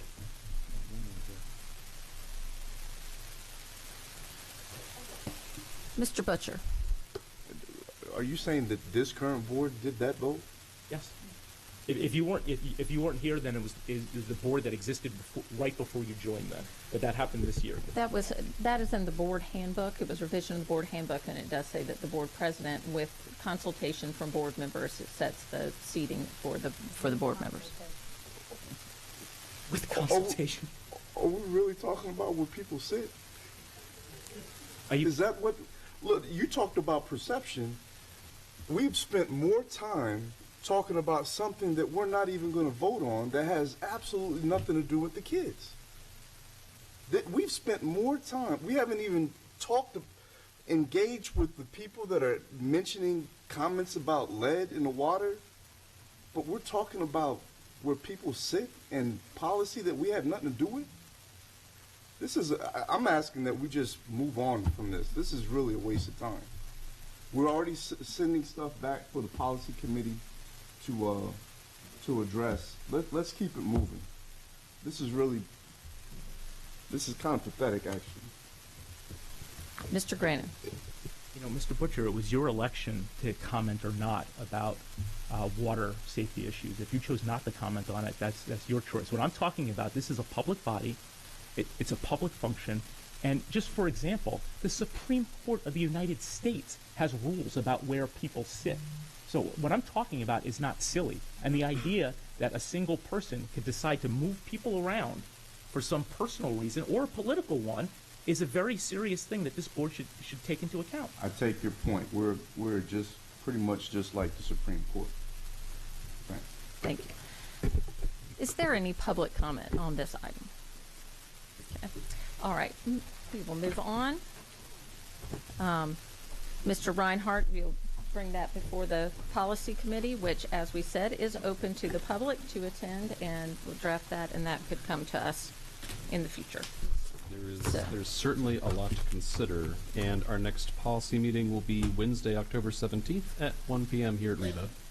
So, item 6.07 is first reading for student sunscreen use, policy JM. This is an information item. Ms. Ortiz. Again, for the record, Jeanette Ortiz, Legislative and Policy Counsel, and with me, Sally Egan, Assistant Superintendent for Student Support Services. So the Division of Student Support Services is bringing policy JM, student use of sunscreen, before you for first reading. This is a new policy. The policy is in accordance with new Maryland state law, which requires local school boards to adopt a policy on student use of sunscreen at school and school-sponsored activities. So in accordance with this new state law, this new policy authorizes students to possess and use sunscreen at school and school-sponsored activities without written permission from a healthcare provider. The policy will be posted on our website for 30 days for public comment, and we are happy to answer any questions. Are there any board questions or comments about this policy? Mr. Reinhardt. Got to keep the streak alive, Madam President. All right. So, is there any consideration in this policy of the various delivery methods of sunscreen available today? So, no, not specifically, because the state law is very broad in authorizing students to bring sunscreen. So whether it's lotion or an aerosol spray, that was not limited in the state law, so therefore we really can't limit that. However, there is language in the policy under the position C2, which states that a school principal shall implement the appropriate procedures to ensure that the sunscreen is for personal use, self-applied, and that application of the sunscreen does not negatively impact other students. So, you might have students with allergy or asthma, something like that, where an aerosol could be harmful or negatively impact them. So the principal would make a determination as to, whether something like an aerosol spray would be sprayed outside the classroom.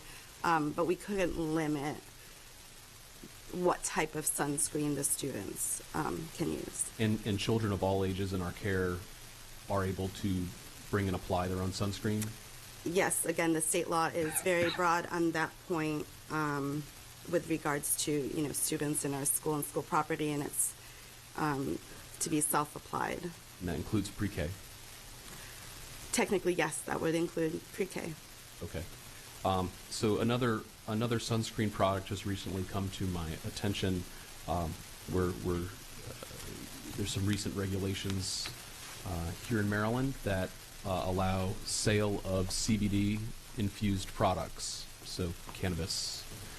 There are CBD-infused sunscreens. What's the district's current policy on CBD in our school buildings? So we don't have a policy on CBD in our school buildings. As maybe folks may or may not be aware, that medical cannabis is legal in the state of Maryland, and so therefore there are various ways in which folks can take or medical cannabis, so it could be done via a sunscreen or an oil, an ointment.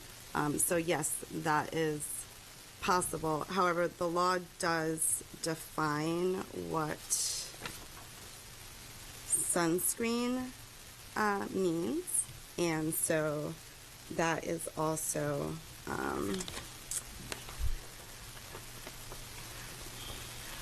sorry.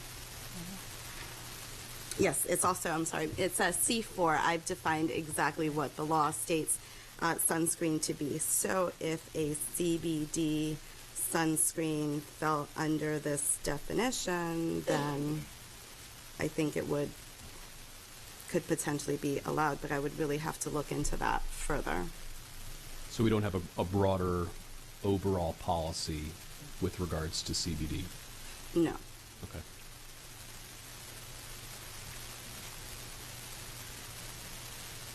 Are there any other board questions or comments? Is there any public comment?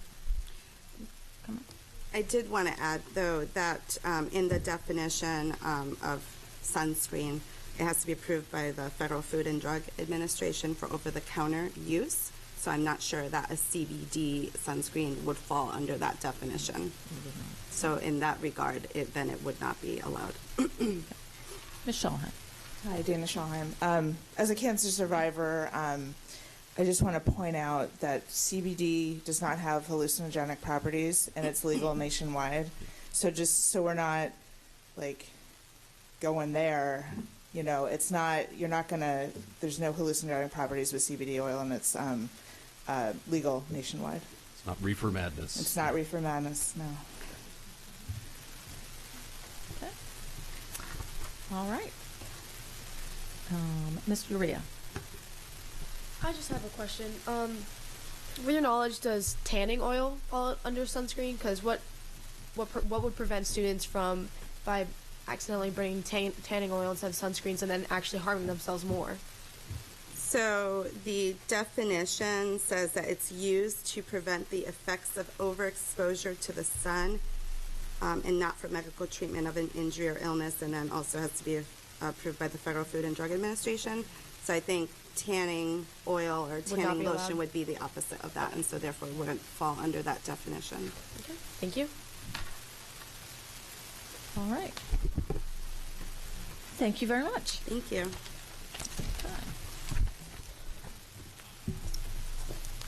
All right.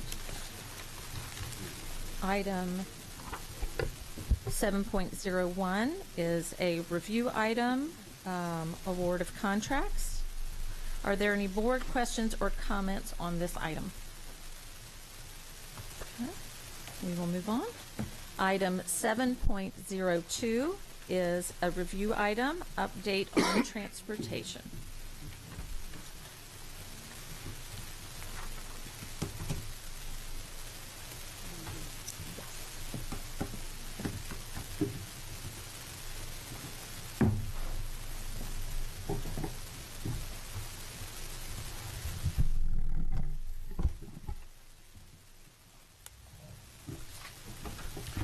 So please allow us the courtesy of introducing ourselves before we begin. I'm Alex Shaknovich, Chief Operating Officer. Les Douglas, Transportation Supervisor. Bob Mosier, Chief Communications Officer. And thank you for the opportunity to present this follow-up to our April 18 presentation before this board, as well as our July 10 Summer Series information sharing session, and as well as to address some of the issues we've come across with the initial implementation of the transportation routing software. At the outset, I want to remind everyone what Mr. Douglas, seated to my left, has said in two previous presentations before this board, and reiterated again in the summer session, in that the routing software in and of itself is not a push once button and you are done commodity. It is clearly part of a long and complex iterative process that we are in the early stages of fully implementing. But it is a process that will, in the end, make us better and more efficient when it comes to transporting the now more than nearly 62,000 students whose needs we try to strive to meet each and every day. There are a few additional points I'd like to make at the outset and briefly touch upon in order to provide some further context to tonight's discussions prior to turning the floor over to Mr. Douglas. First, as a rapidly growing school district, AECPS is picking up far more students, driving more lane miles, supporting more dispersed instructional programming, and servicing more remote locations, even as far away as Timonium, north of Baltimore, in Baltimore County, on a daily basis than ever before. Also, with the rapidly growing pace of growth and development that we see all around us, we are all seeing far more traffic congestion across larger parts of the county with only limited visible capital efforts to expand roadway capacity, widen bridges, or add more travel lanes. And finally, as the Director of Transportation for Montgomery County Public Schools conveyed to this board when he addressed us on his presentation in 2015, the workshop about their experiences with respect to schools starting later. The later start times have, as he had predicted, in fact, pushed more of our buses into the more heavily trafficked and congested periods of the day, thus resulted in longer travel times as well. And again, that's what he foreshadowed for us back in 2015 when he, as well as the Deputy Superintendent from Fairfax, came and gave us some information. With that as a background and context, I'd like to turn it over to Mr. Douglas at this time. From the Transportation Division's perspective, the issues we've seen this September are generally of the same scope and nature as in previous years.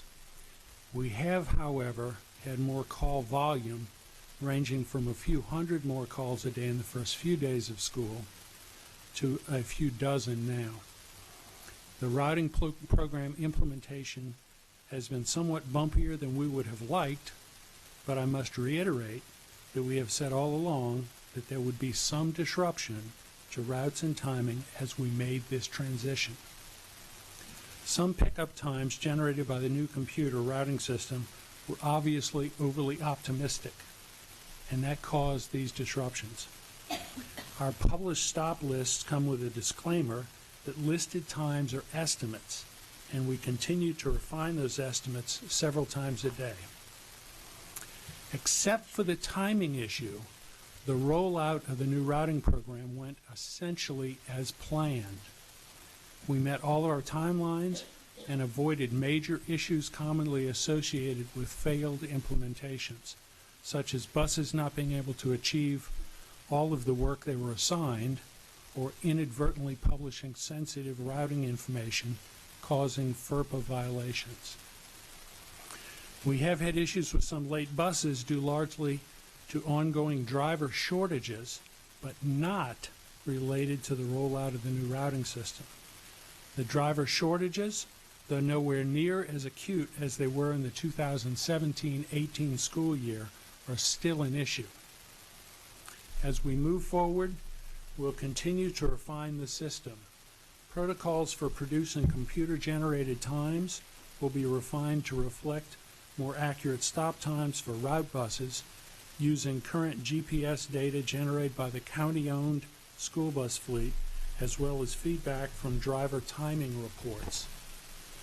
We'll also further refine bus stop descriptions to assist all parents, but particularly those new to our school system. And with that, I'll turn the microphone to Mr. Mosier. So as the transportation personnel continue their work, we continue to refine and enhance the way we're notifying parents and students and the public.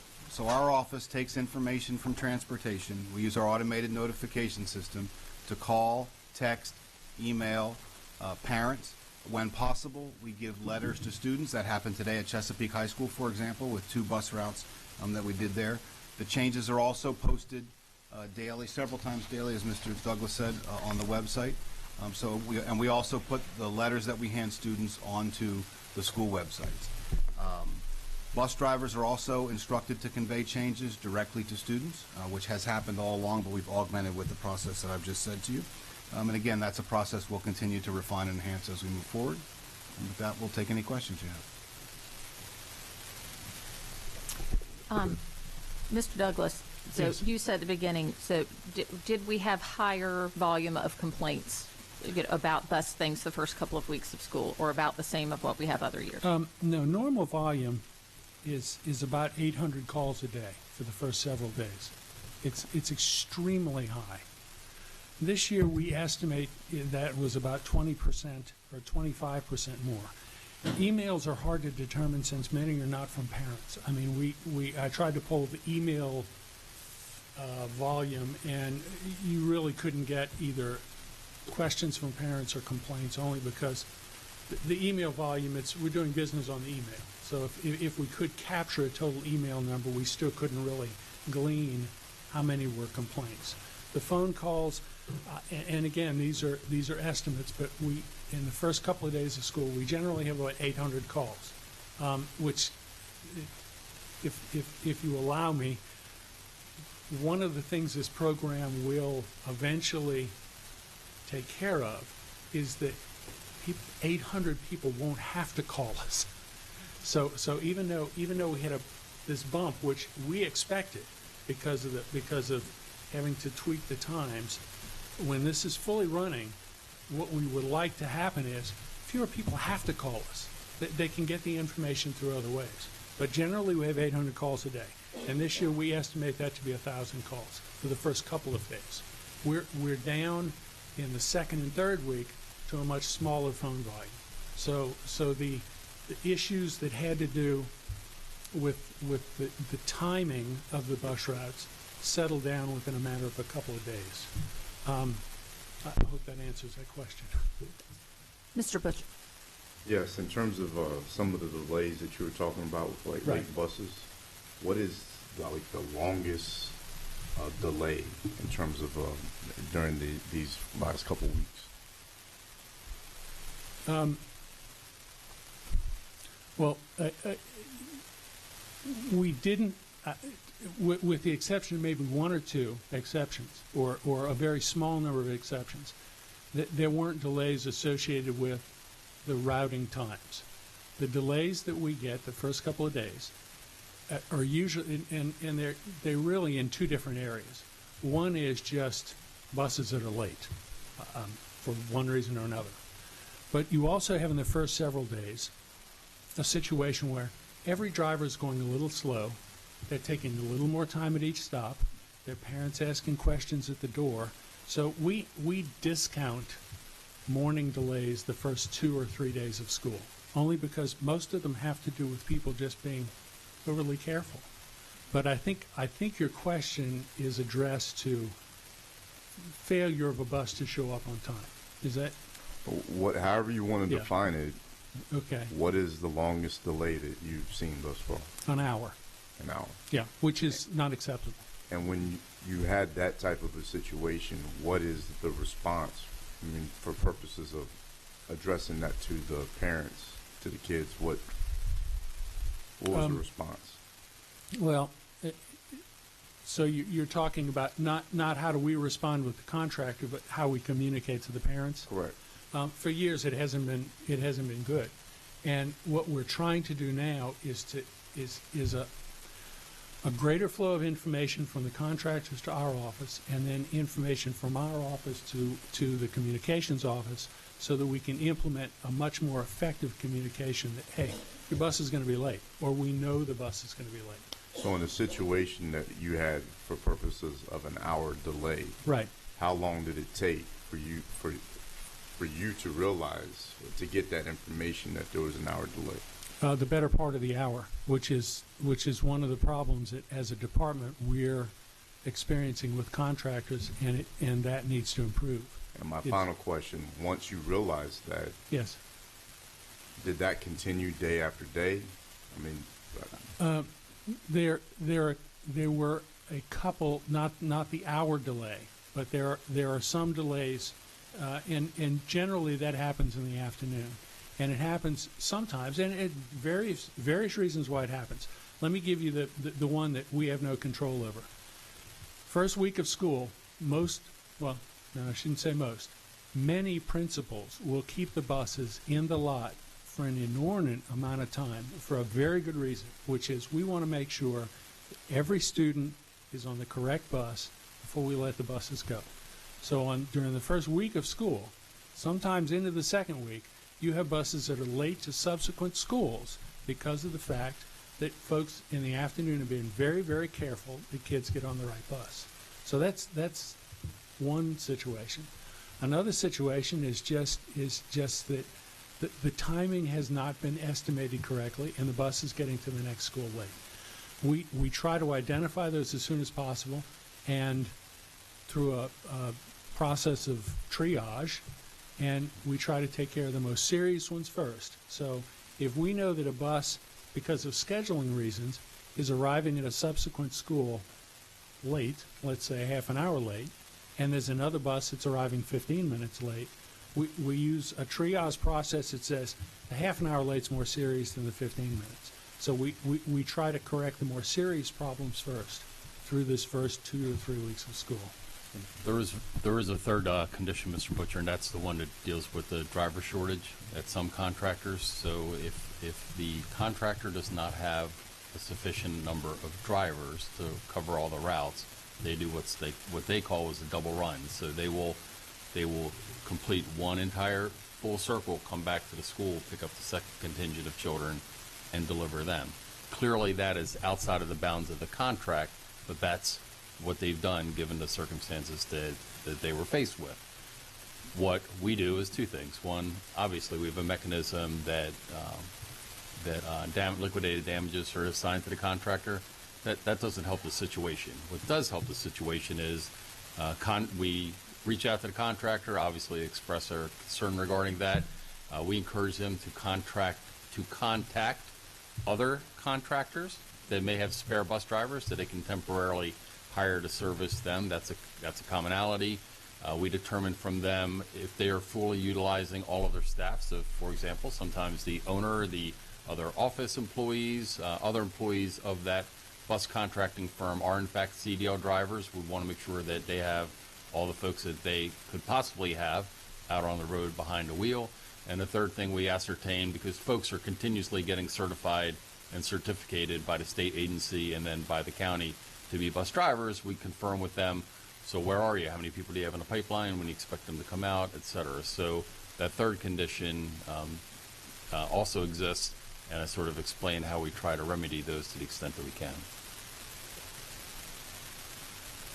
Mr. Reinhardt. So we heard in testimony in the last meeting that there is an app or apps available to help with communication and tracking of the buses. Have we had an opportunity as a district to look at that? So I did take, I have taken some time over the last 2 weeks to do some very preliminary exploration about the apps that are out there. There was one in particular that was mentioned in front of this board several weeks ago, and so I went with that one as sort of a common place to start. There are two pieces to that puzzle.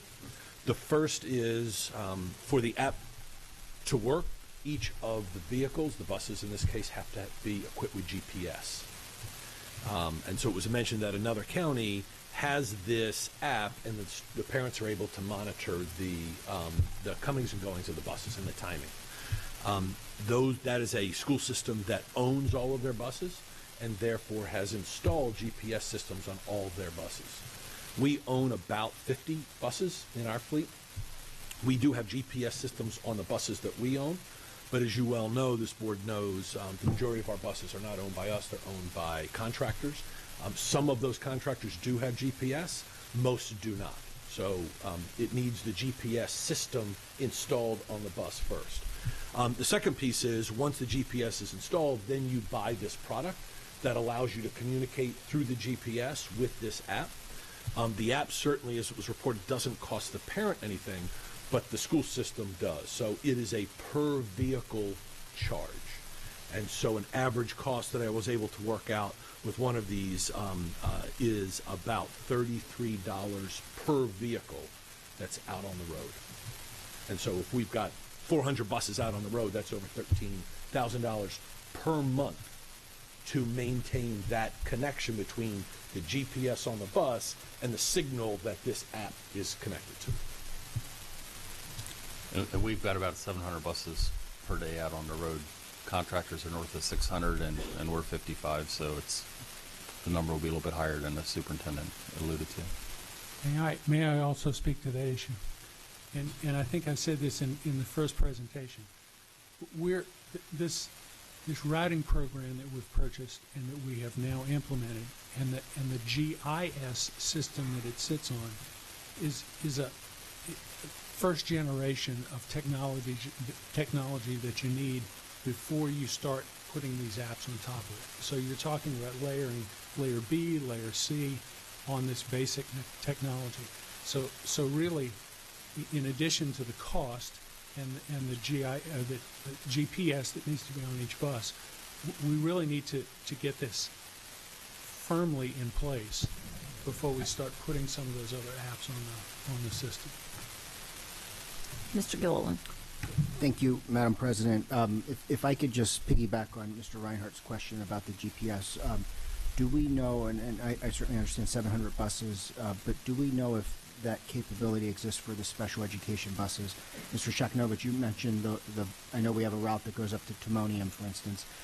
Do parents have that ability by using an app for special education students? If it is on one of the 55 like lift assist buses that we operate, we do have GPS on those. Again, we do not have the app procured. We have special ed buses that are not run by our publicly owned buses, however, and to the extent that they do or don't have GPS, that would be dependent on our contractors.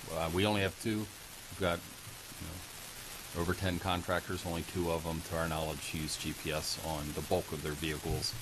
The other contractors don't utilize that technology at all. So it would be dependent on, are we servicing the vehicle or is the contractor? And if a contractor is, you've got less than a 20% chance that that contracted vehicle would have that technology on it. May I also add, in the current contract that went out today for buses we're bidding on for next year, we didn't put language in that says they must have GPS, but we did put language in that said we may ask for this on any of these buses, and that we would control the GPS. So that didn't have a financial impact on the bid or on the contracts, but it did open the door if in the future we wanted to put GPS on that we controlled, that we could. So we're laying the groundwork for that. Thank you, and I certainly appreciate the cost that's there, and I just hope that as we continue this dialogue, we can figure out a way to make it happen. I travel a lot, and I live on Uber, and it's just so easy to see where that driver is, how quickly he's going to be here in 3 minutes, 2.5 minutes, 2 minutes, 90 seconds. We got to get there. Yep. And I'm hoping that can happen soon. If I can, I know Mr. Butcher was talking a little bit about some of the trials and tribulations of the first couple of weeks. I want to be definitively clear because I'm still seeing some emails that come through. One in particular from Chesapeake Bay Middle. Can we say that in week 4, are students getting to school on time? In general, yes. Now, are there still a couple of problems that we're working on this week? Yes, we are, but we anticipate that they would be solved by this week. I appreciate that, and I understand there's always a glitch, there's always a traffic jam and accident, but I hope that by the end of the 4th week, anything that is either driver-related, routing system-related, or something that is within, 3 standard deviations, these students are getting to school before the first bell. I think if we go into October, and again, outside of 3 standard deviations away, I always get, Fort Meade has an issue that we can't control, or, 175 has a hiccup that is just an abnormal thing. If we're going into October and kids aren't getting to school on time, something's wrong. We're dealing with the last group of those now, and they should be resolved this week. Awesome. Thank you so much. There is one other wild card, Mr. Gilliland, and that really has to do with 2 things. Mr. Douglas alluded to it, but it is actually more serious than that. As the economy improves, we are increasingly seeing two things. Either folks don't initially want to become bus drivers because they have better opportunities, possibly better paying opportunities. And remember, most bus drivers are not full-time. They're by the hour, and they are not making a full 8 hours. So we have less and less people, as the economy improves and more opportunities exist outside, to initially want to become bus drivers, public school bus drivers. The second piece is, for example, as the construction economy continues to accelerate, et cetera, the federal CDL license that they hold is a valuable commodity. There's a value stored in that federally issued license. And if reliable contracting or any of the big players need more CDL drivers, it is not a big leap for them to market their positions to some of the folks to drive for us. And somebody could leave us quickly in the middle of a week, well past the fourth week of school, and leave us making $6, $8, $10 more an hour, and make 8 hours a day instead of 5 hours a day, with whatever benefits they offer versus our contractors. So we have seen over time that when the economy goes down, we have less bus driver shortage issues. When the economy improves, we have a tougher time initially recruiting, and then we have more defections on the retention side. And if you've been in a business long enough, like many of us have, we've watched these up and down cycles and can correlate our driver shortages or inabilities to recruit and retain drivers tied to the robustness of the economy around us. I'm not at all saying that as an excuse, Mr. Glenn, but I think it's information that's valuable for the public to understand that there are some external influences that work against our ability to attract and retain CDL licensed drivers. I wholeheartedly respect and appreciate that. I know we have that struggle as well with substitute teachers as the economy and rebounds. Food services workers and subs, et cetera. Before I had to resign from the board of directors for Anne Arundel Workforce Development Corporations to join this board, and I would just say I don't know if it's been explored, and I know obviously some of these are contractors that we don't necessarily have exact control over from a hiring perspective, but I think a partnership with AAWDC, or we can arrange it, the State Department of Labor might be able to help with that a little bit. I just think we've got to, forgive the old adage, think outside the box. I think we need to throw the box away and just start to figure out how to resolve this, because I know if we're having the problem, Prince George's, Howard, Montgomery, the biggies are having the problem as well, and I don't know, what the thought leadership is in this area, but these challenges I know are widespread, and I'm just hoping that the gurus of all of the thought leadership can come together and figure out what a short-term solution is. Certainly we all want the economy to remain robust, and obviously some things benefit when the economy dips, but I just feel like we've got to get ahead of this. We really do. And I really love that observation, because in fact we could say check the box, not that there are other boxes unchecked, but I have personally met with Ms. Mussog, Executive Director of AEDC. We've met with Workforce Development. We have attended some of their recruitment activities. They are on the lookout for us. And we've also reached out to Fort Meade for two reasons. So if the specific scenario that I'll allude to is if, for example, AEDC, which has to be notified, and Workforce Development Unit has to be notified, as well as DLLR, if a corporation is downsizing past a certain limit. What we've indicated to them is that if it is a firm that is of the type of business that has CDL drivers, so maybe they are a moving and storing type company, or maybe they're a logistic transport roadway company, even if it's Coca-Cola bottling company, we know that that business is the kind of business that has CDL certificated drivers. We've asked AEDC and Workforce Development to notify us of that, one, and to market us as an outlet. So if you're getting laid off from a logistics trucking company, Workforce Development has been explicitly asked to market AECPS as an opportunity for those individuals. And then secondly, because some, depending on what their capacity is in the military, some also do have the right initial CDL licensure. Now, certainly they may not have the passenger endorsement, but they have the underlying foundation for that. So we've reached out to the military establishment too, that as folks are retiring, folks are moving out to the military, we want them to understand that we are an opportunity, our contractors are an opportunity for them for second career employment. One last question. I want to be respectful because we have a couple of cards up here of people who want to testify, and I know the hour's getting late, especially for some young ones in the audience too. My last question then, I obviously know the uptick in the economies, causing, issues with attracting and hiring bus drivers, but are we seeing anywhere where there is a supply of potential drivers, but they are not being able to pass the screening? Oh, absolutely. But I don't know that you want to go there because... Fair enough, it's late. What? Yeah. That's a deeper conversation, but yes. I know that we're seeing that in a lot of industries that deal with driving. People can't pass the drug test. The bar is very high. I mean, there's a federal bar, there is a state bar, etc.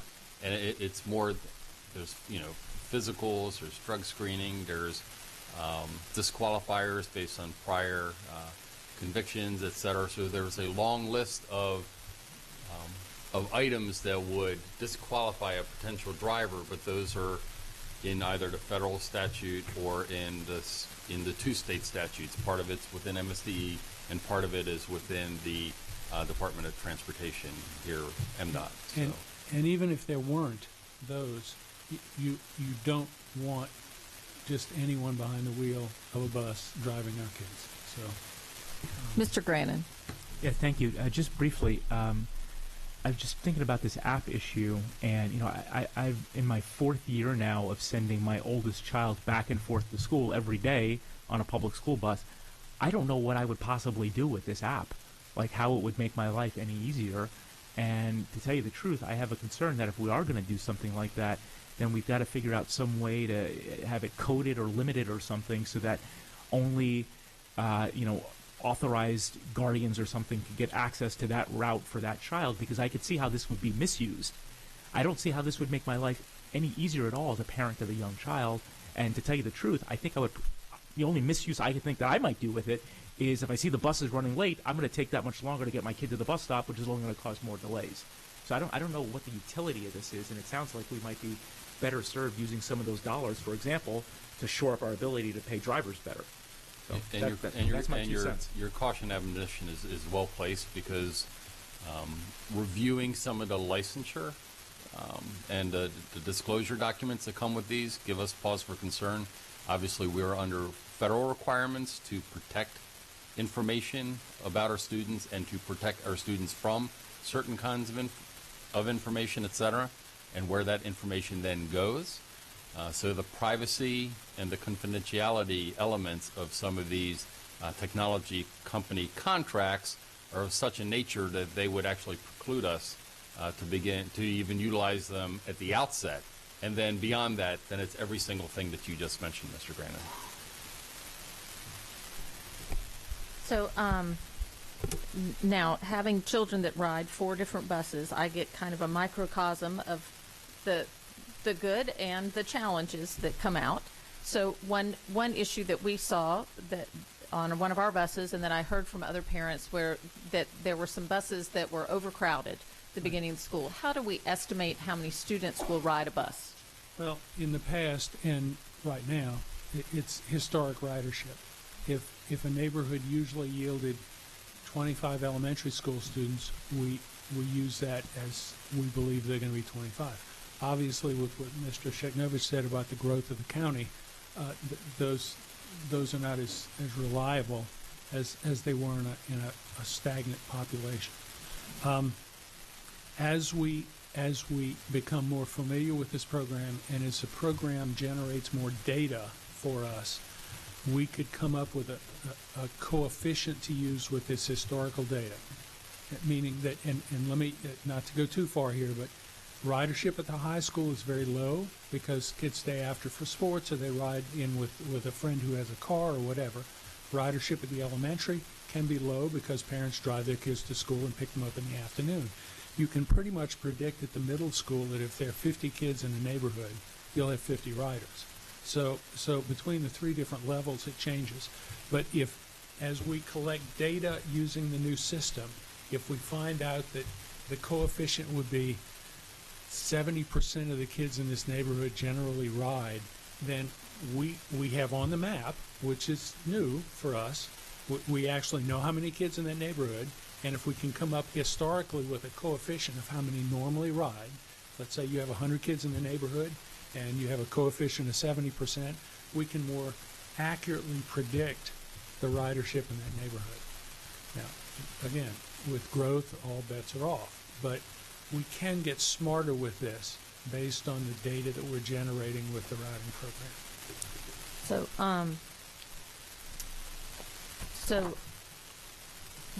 When you find, I'm certain you track this, when it comes to buses being delayed or late or something, right? Do you find that certain contractors have more issues than others, or certain riders? Is that something y'all track and address with the different contractors? Yes. In fact, one contractor last year had serious driver shortage problems. This year, the two that we've identified are not the one that had the problem last year. Now, coincidentally, he raised his salaries for this year. So there's a real high correlation between the salary going up and not having a driver shortage. But yes, that from year to year goes from contractor to contractor. If we have one that is chronically every year one of the problems, we'll start taking contracts. So we try to take work from them to somebody else. And we in fact do that. We'll take routes away from, if a contractor cannot perform, by change order, we have the ability, and Mr. Reinhardt's asked this question in prior times during contract award periods, we have the ability to either add routes to a contract or delete. So in this case, if we have a poorly performing contractor, we can take that route away, that bus away, et cetera, from that contractor by change order and then add it to another contractor. But again, you got to make sure that the other contractor has a driver, has a vehicle, has everything to be able to support that route. So, you can be punitive on one end, but you have to be absolutely successful. You're going to be successful on the other end. So, now, another issue that we came up and I shared with the superintendent, and that I appreciate Mr. Mosier and Mr. Douglas that has been corrected, is the communication that was coming about bus changes, because we were having an issue with one of our buses, and I said, if this is happening to our bus, it's probably happening elsewhere in the county. And so I appreciate the increase that was given for communication coming out, the letters and the Parent Connect that came out. That was very helpful the second week after we'd had some delays. Now, I will say something. I've seen exactly what you're saying, that the new software generated some new start times and some new pickup times, yes. And then we found that in reality, they couldn't be met in that route. Out of my 4 buses, 2 have been on time perfectly every day, and one, the first week, we thought it was a little optimistic of how late they were picking up, and we found it was right. Because of traffic getting from, we're a magnet bus, so they travel farther. So getting from our house to the school was taking longer than I think what the software had optimistically anticipated. And so that was changed. But I will say it's made a big difference. My oldest is now catching the bus 30 minutes later than he did 2 years ago. That's a significant amount of sleep for a 7-year-old. So I appreciate those changes that have come through, and he's getting to school on time. So that was the other side of that. Right. So that was very positive. He's getting more sleep, and so that we've seen that the issues that have come about at our bus stop have been fixed over the past couple of weeks, and I appreciate that. I echo what Mr. Gilliland said, that I expect the first couple of weeks that the big concern is, are they being addressed and coming through? And we're seeing on our end that it is, and we're also seeing from the emails we're receiving from parents that things are being remedied as well. So. I will say that we hit our target for getting this thing up and running this year, but the real, if we're successful over the next year, the real dramatic change will be how much smoother next September starts. Because even though it's up and running, a lot of the benefits take time to implement. So our vision is to get it up and running this September so that our next opening is dramatically better. Are there any other board questions or comments at this time? So we do have some cards for public testimony, and I appreciate y'all being so patient. I know this is late. So Suzanne Coleman, Kara Morris, and Troy Signa. Sorry. Good evening. My name is Suzanne Coleman. My statements are regarding middle school walkers to Lindale. We live in Linthicum Heights on East Maple Road, just east of the light rail stop. The cutoff for middle school walkers is 1.5 miles. Surrounding Howard County and Baltimore County are 1 mile. Our kids are expected to cross 3 major roadways, along a Royal Farm store to cross active light rail tracks and down a secluded foliage-shrouded path. Our local families have grave concerns regarding this walk to school. Our community is unique in that children are directed to cross train tracks on foot and down a darkened path to get to school. According to Anne Arundel County Public Schools' published safety guidelines dated August 2018, families should develop a walking route that minimizes their exposure to vehicular traffic. Shortcuts through isolated paths, woods, or across railroad tracks can be dangerous. AACPS is telling us to avoid these scenarios. We are the only community in Anne Arundel County where children are expected to cross train tracks 2 times a day to get to and from school. We say no children of any age should be crossing those tracks on foot. Elementary school kids at LES on the west side get a bus to school despite being less than the required mile distance. But for middle school kids traveling in the opposite direction, it's considered okay. The reasoning is not logical. Our delegate and the superintendent toured the area in August. The train was out of service due to track washout, and all was uncharacteristically quiet. In addition to the inherent risks in taking this path are the persistent nuisance and criminal elements brought in by the light rail. Residents, including myself, have witnessed loitering and homelessness, open drug and alcohol use and intoxication, public urination, chronic panhandling, and trash picking, high and passed out drug addicts, and disturbances of the peace. I propose a cost-effective and effortless solution to this serious situation. Make an exception and allow the students who live east of the light rail tracks, but less than 1.5 miles from school, to ride the bus. This is the equivalent of what is now allowed for elementary school kids on the west side. Use the already existing bus stops on East Maple and North Camp Mead roads.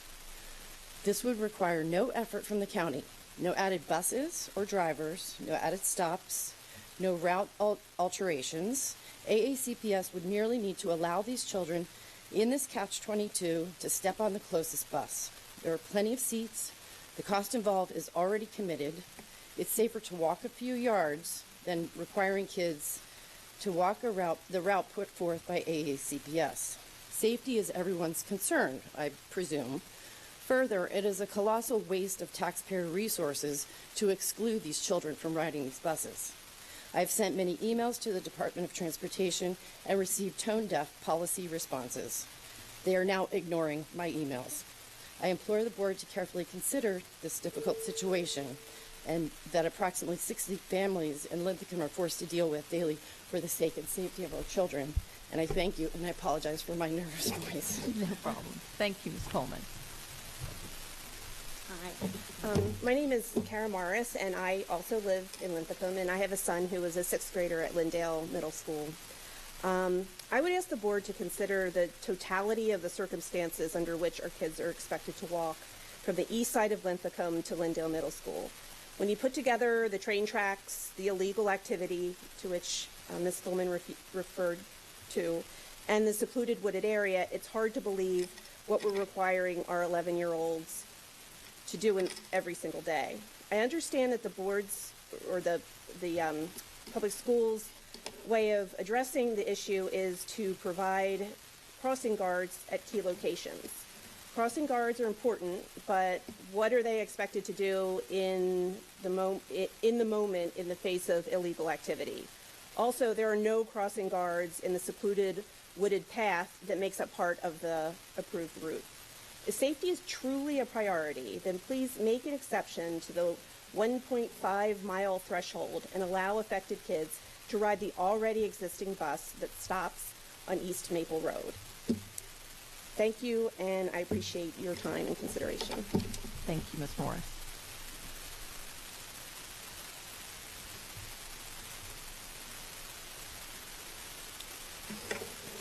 All right, my name is Troy Sigmund. I'm a parent of a High Point elementary school student. He rides bus 75.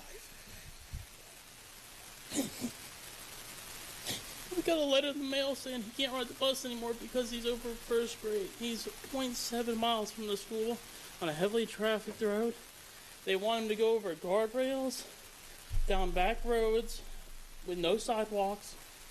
And we tried to contact everybody we could from the Department of... Shoot! They just keep giving us roadblocks. It's horrible. But we've taken pictures, we mapped out distances, we signed petitions, but every time we go to the Board of Transportation, they say, well, it would take, you guys say, to get this bus reinstated. It's pretty upsetting, us. I have documentation here that I would like to provide to you at the end. But basically, they sent us a cease and desist letter. On the block across the street, which I can see from my house, my son cannot get on the bus. He has to walk, is what they're telling us. And it's 0.76 miles over a guardrail, and these are elementary school kids. These are 6-year-olds. So we're just here to ask that you guys look into the matter, and we thank you for your time. Dr. Arlotta. Yeah, thank you, Mr. Sigmund. Is your contact info? Did you put your contact information on this car on the card? Yes. Fantastic. So I can have somebody reach out. I have. We also documented that there's other bus stops that are less than the 0.1 mile, but they get a bus because they have to cross the ball. But our kids still have to cross the ball. They want us to backtrack through the neighborhoods, 2 neighborhoods, and come back down on the ball to a crossing guard. But it's over a mile. Thank you. I'm not familiar with it, so as soon as we finish, and I'm hoping to finish soon here, Okay. I'm gonna walk down and thank get you. that information from you. Thank you. Thank you. Mr. Butcher. I think now would be the appropriate time after the folks that you just heard that we make sure that we're expressing not just a thanks, but what the board actually has control over it for purposes of changing bus stops or not. So, do we have any control over that, Dr. Arlotta? So there are a couple people. So the short answer is no, but several things have been brought up by the 3 speakers. So let me see if I can parse that out a little bit. So in terms of determining where the bus stops are going to be and the times they're going to come and go, that's under my purview, and that's what our staff does. What was mentioned here is when it talks when we talk about, or when it's brought up, the distances of walkers versus riders, and that's where this board would have more input and say in terms of the distances, where you heard that there are some counties that are, so we divide ours between elementary and secondary, which is middle school and high school, whether it's a mile or a mile and a half where you have to walk or you get bus service. And that's a decision this board over the years, just in the short time I've been here in 13 years, has looked at those numbers and compared it to other school districts. We are about in the middle of the state in terms of those distances, but that's where the board would be more involved. So in terms of the stops themselves, the start and stops, the times of those stops, that is in the purview of the superintendent, but the board would have some input in terms of distances if it wanted to change those distances. I think you'd heard the recommendation to bring them in, so but you would then be providing more transportation for more students. But that has been looked at by boards other than this in the past. And what has this specific board been presented with for purposes of complaints or issues dealing with the differences between the distance, whether it's a mile and a half or a mile? 0. Okay. Has that been provided to your staff, those complaints? We've had some, absolutely. We've had some emails and phone calls about people that would prefer us to change those distances. And so the stuff that would come under our purview that would, for this particular board, When is that information going to be presented to the board, short of people coming to the board meeting? Well, it would be a matter of the board wanting to put that on a policy agenda to review the transportation Well, I guess policy, my regulatory point, language. I guess my point is, if we don't know, because your staff is getting it and it's not communicated to us, how would we know to put that on the agenda? I think a number of board members have been getting emails from constituents with some of those concerns. In addition to... Right, but we've not been, every single one of them, if you're asking, are we relaying those to all the board members? The Correct. answer is no, we're Okay. not. So you're right, you would not know. If you've not received an email personally, then you've not gotten that from me. Mr. Grannon. So this is in partial response to Mr. Butcher's question. So the answer to the question was that the board doesn't control which bus goes where and that kind of thing, but we can certainly direct Dr. Olato to report publicly on the outcome of the issues that were raised tonight, and I'm certainly making that request. I mean, if we're having transparency, if we're going to have public questions, we need to have public answers. So I'm asking you, Dr. Olato, at our next meeting to say what the outcome is of each of these things. For example, what I understood of it, Ms. Coleman's request seemed completely sensible. So if that can't be done, then I think that answer needs to be given publicly and an explanation as to why it can't be done. And that will be up to the board to direct me. So if the board chooses to do that, I'm glad to do that. I don't think we need to vote on that. We don't need to vote on that. Guess I'm done talking. I'll second. We got two. So, and just to be clear, Dr. Olato, when the individual issues come up like this, these issues, as with anything in the board, they can also, there's an appeal process that someone can go through about a bus stop or something with that. So that could work its way through the system as well. If we don't receive many of the complaints that come through because the staff handles them and directs them, so we don't get reported every time something. But if someone is still unsatisfied with the response, they can go through the appeal process and appeal the school system's decision up to the board level, correct? Correct. Staff is supporting policy and regulatory language as written. Which includes exceptions. Which does include exceptions. And those are decisions that staff makes and recommends to me. Right. All I'm saying is let's give the answers publicly. The questions are raised publicly. Let's give the answers publicly. It's only half of the issue to raise the questions publicly, and then the resolutions are not public. It's abundantly clear. Well, and two board members have asked for it, so that's what we're going to do. Dr. Olato. Dr. Olato. If we talk about the resolution, so I'm not familiar with the High Point, so I'm glad to look into that. And I thought I made it abundantly clear that I would begin to look into that process. I thought I did, that I was not familiar with it, and I would look into it. I am very familiar with the Lindale Middle School walking situation. As was reported, I went out with not only Delegate Beidel, but with the director of the crossing guards, that is under the sanction of the police department, as well as the new Northern District Commander and several of his deputies. And we met, we walked the route, we discussed what the various options were. And as was reported, it was during the summer, and at the time, because of some flooding prior to that, the light rail station was closed. I since went back out Tuesday, as a matter of fact. I changed my schedule purposely so nobody knew that I was going to be going out. If they saw my calendar, they'd think I was going to be somewhere else. And I went out and parked the car, and I went and walked. I introduced myself to the two crossing guards. I learned what I could about the situation. We have families that live within 1.5 miles on the east side of the tracks that are within the walking distance as set by policy and regulatory language that are walking to Lindale. Are they crossing Kent Mead Road? And the answer is yes, with a crossing guard. Are they crossing light rail tracks? Yes, with a crossing guard. Are they walking down a pathway that is partially wooded? Yes.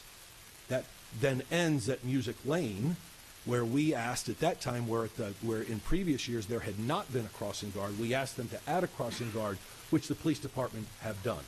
And I checked to see that all the crossing guards were there. I spoke to 2 of the 3 to determine the issues, the safety, to see if they had any suggestions or concerns.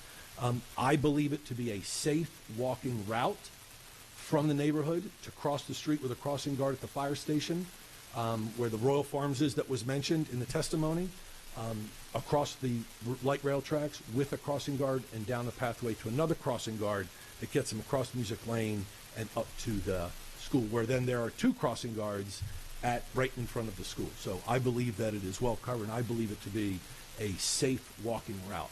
I am not recommending to this board that we change that we change anything with that group.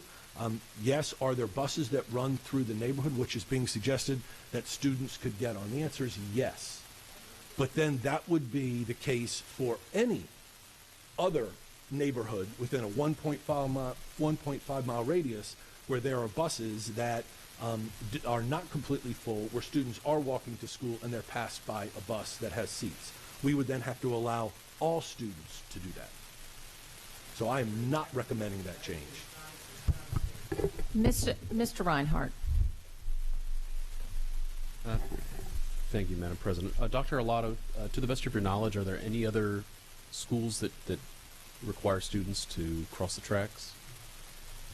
None that I'm aware of, no. Okay, whether it's freight rail or commuter rail or light rail? Not that I'm aware of. Okay, so this is a unique situation then? Indeed. Do we have, we heard in testimony it's approximately 60 families that would live in that zone between not far enough to ride a bus, but would still have to cross the tracks? The number that I have gotten most recently is 17. 17 families. 17 families within that 1.5 mile radius living on the east side of the tracks that are attending Lindale Middle School. And do we have data, whether it's anecdotal or actually collected, that would tell us how many children are crossing the tracks daily? I don't have any data that I can collect. I'm not counting heads. I was there at a snapshot in time. And like I said, I was there during the summer where I didn't see any students, and so I wanted to make sure that I went back after school had gotten started to see if students were into a routine. The 2 crossing guards that I introduced myself to and talked to said that as of now, there are 0 middle school students coming from that east side and crossing the tracks with the assistance of the crossing guard. In the morning, they say they're seeing maybe 2 or 3 students in the afternoon, middle school students. I notice you're careful to call out middle school students. So elementary school students should not be crossing the tracks. Correct. Because we provide buses. Correct. But I choose my words carefully. Thank you. Because while I was there, an elementary school student did cross the tracks with their father.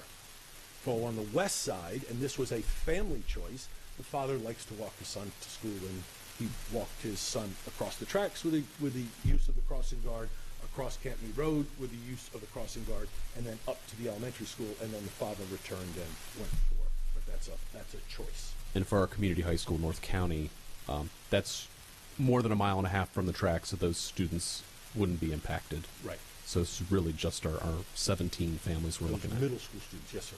Okay. Of which 0 were observed by the crossing guards now morning. 3 weeks, almost 3.5 weeks into the school year. So they haven't assisted any students in the first 3 weeks crossing the tracks? Not in the morning.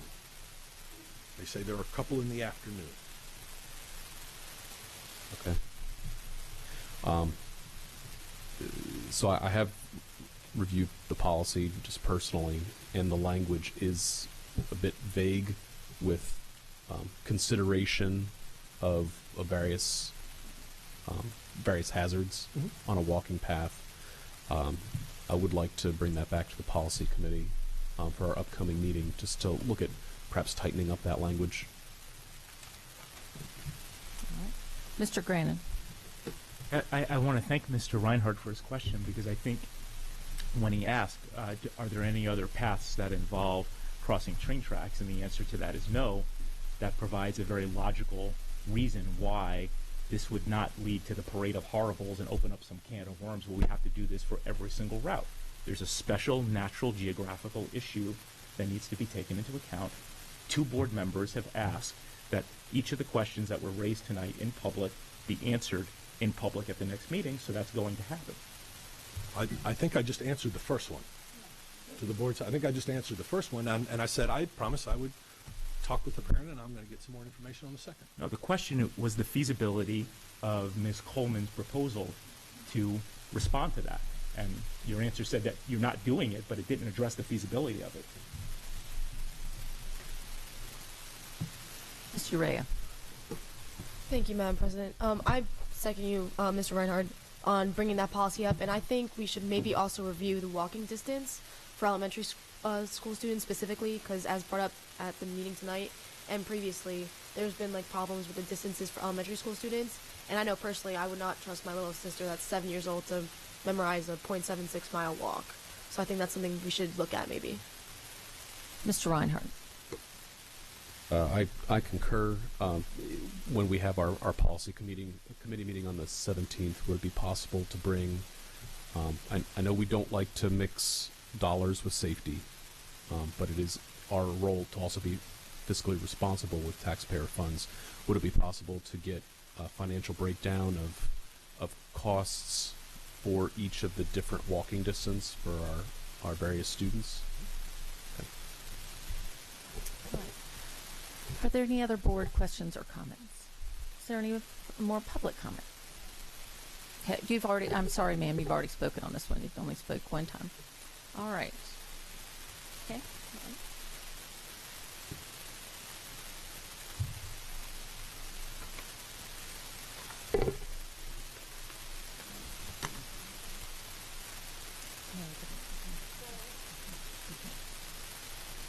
My name is Amber Taylor. My daughter and son also attend High Point.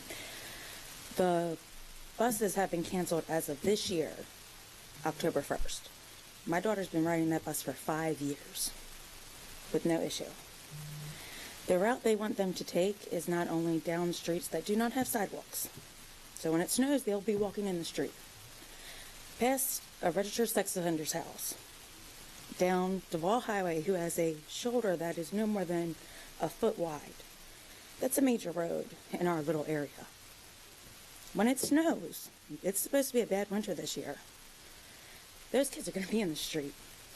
My 6-year-old son will be walking in the street of a heavy traffic area.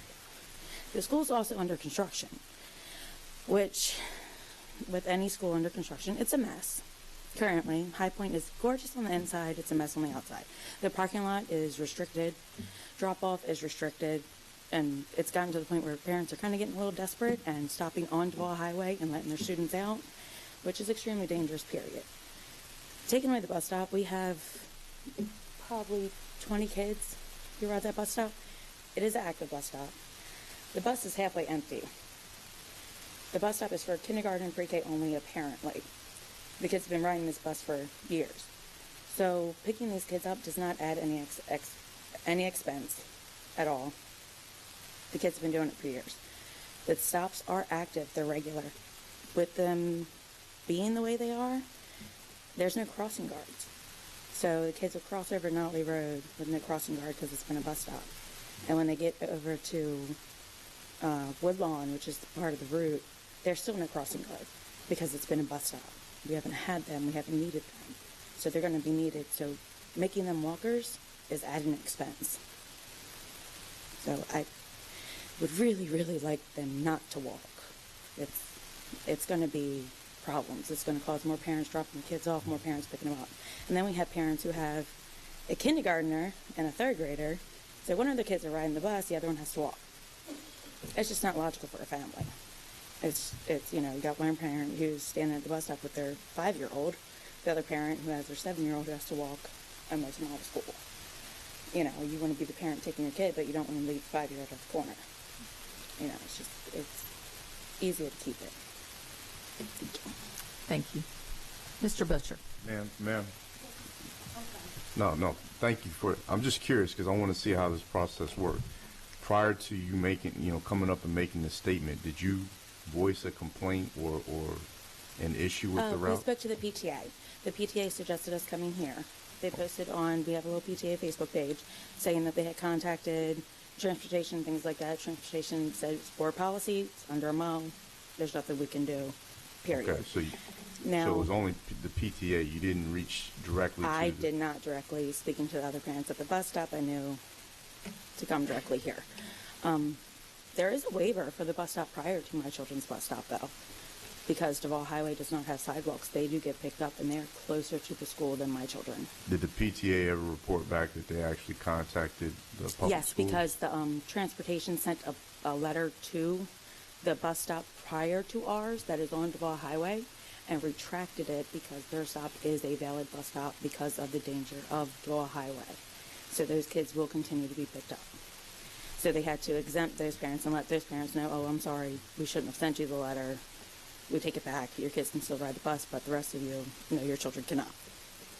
Okay. So that's a fun moment.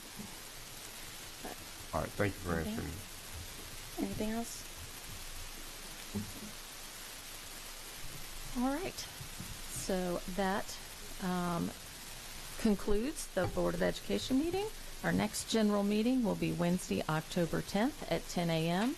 The next budget meeting is Wednesday, October 10th, 1 hour after the board meeting ends. And the next policy committee meeting is Wednesday, October 17th at 1 p.m. Do I have a motion to adjourn? So we are adjourned.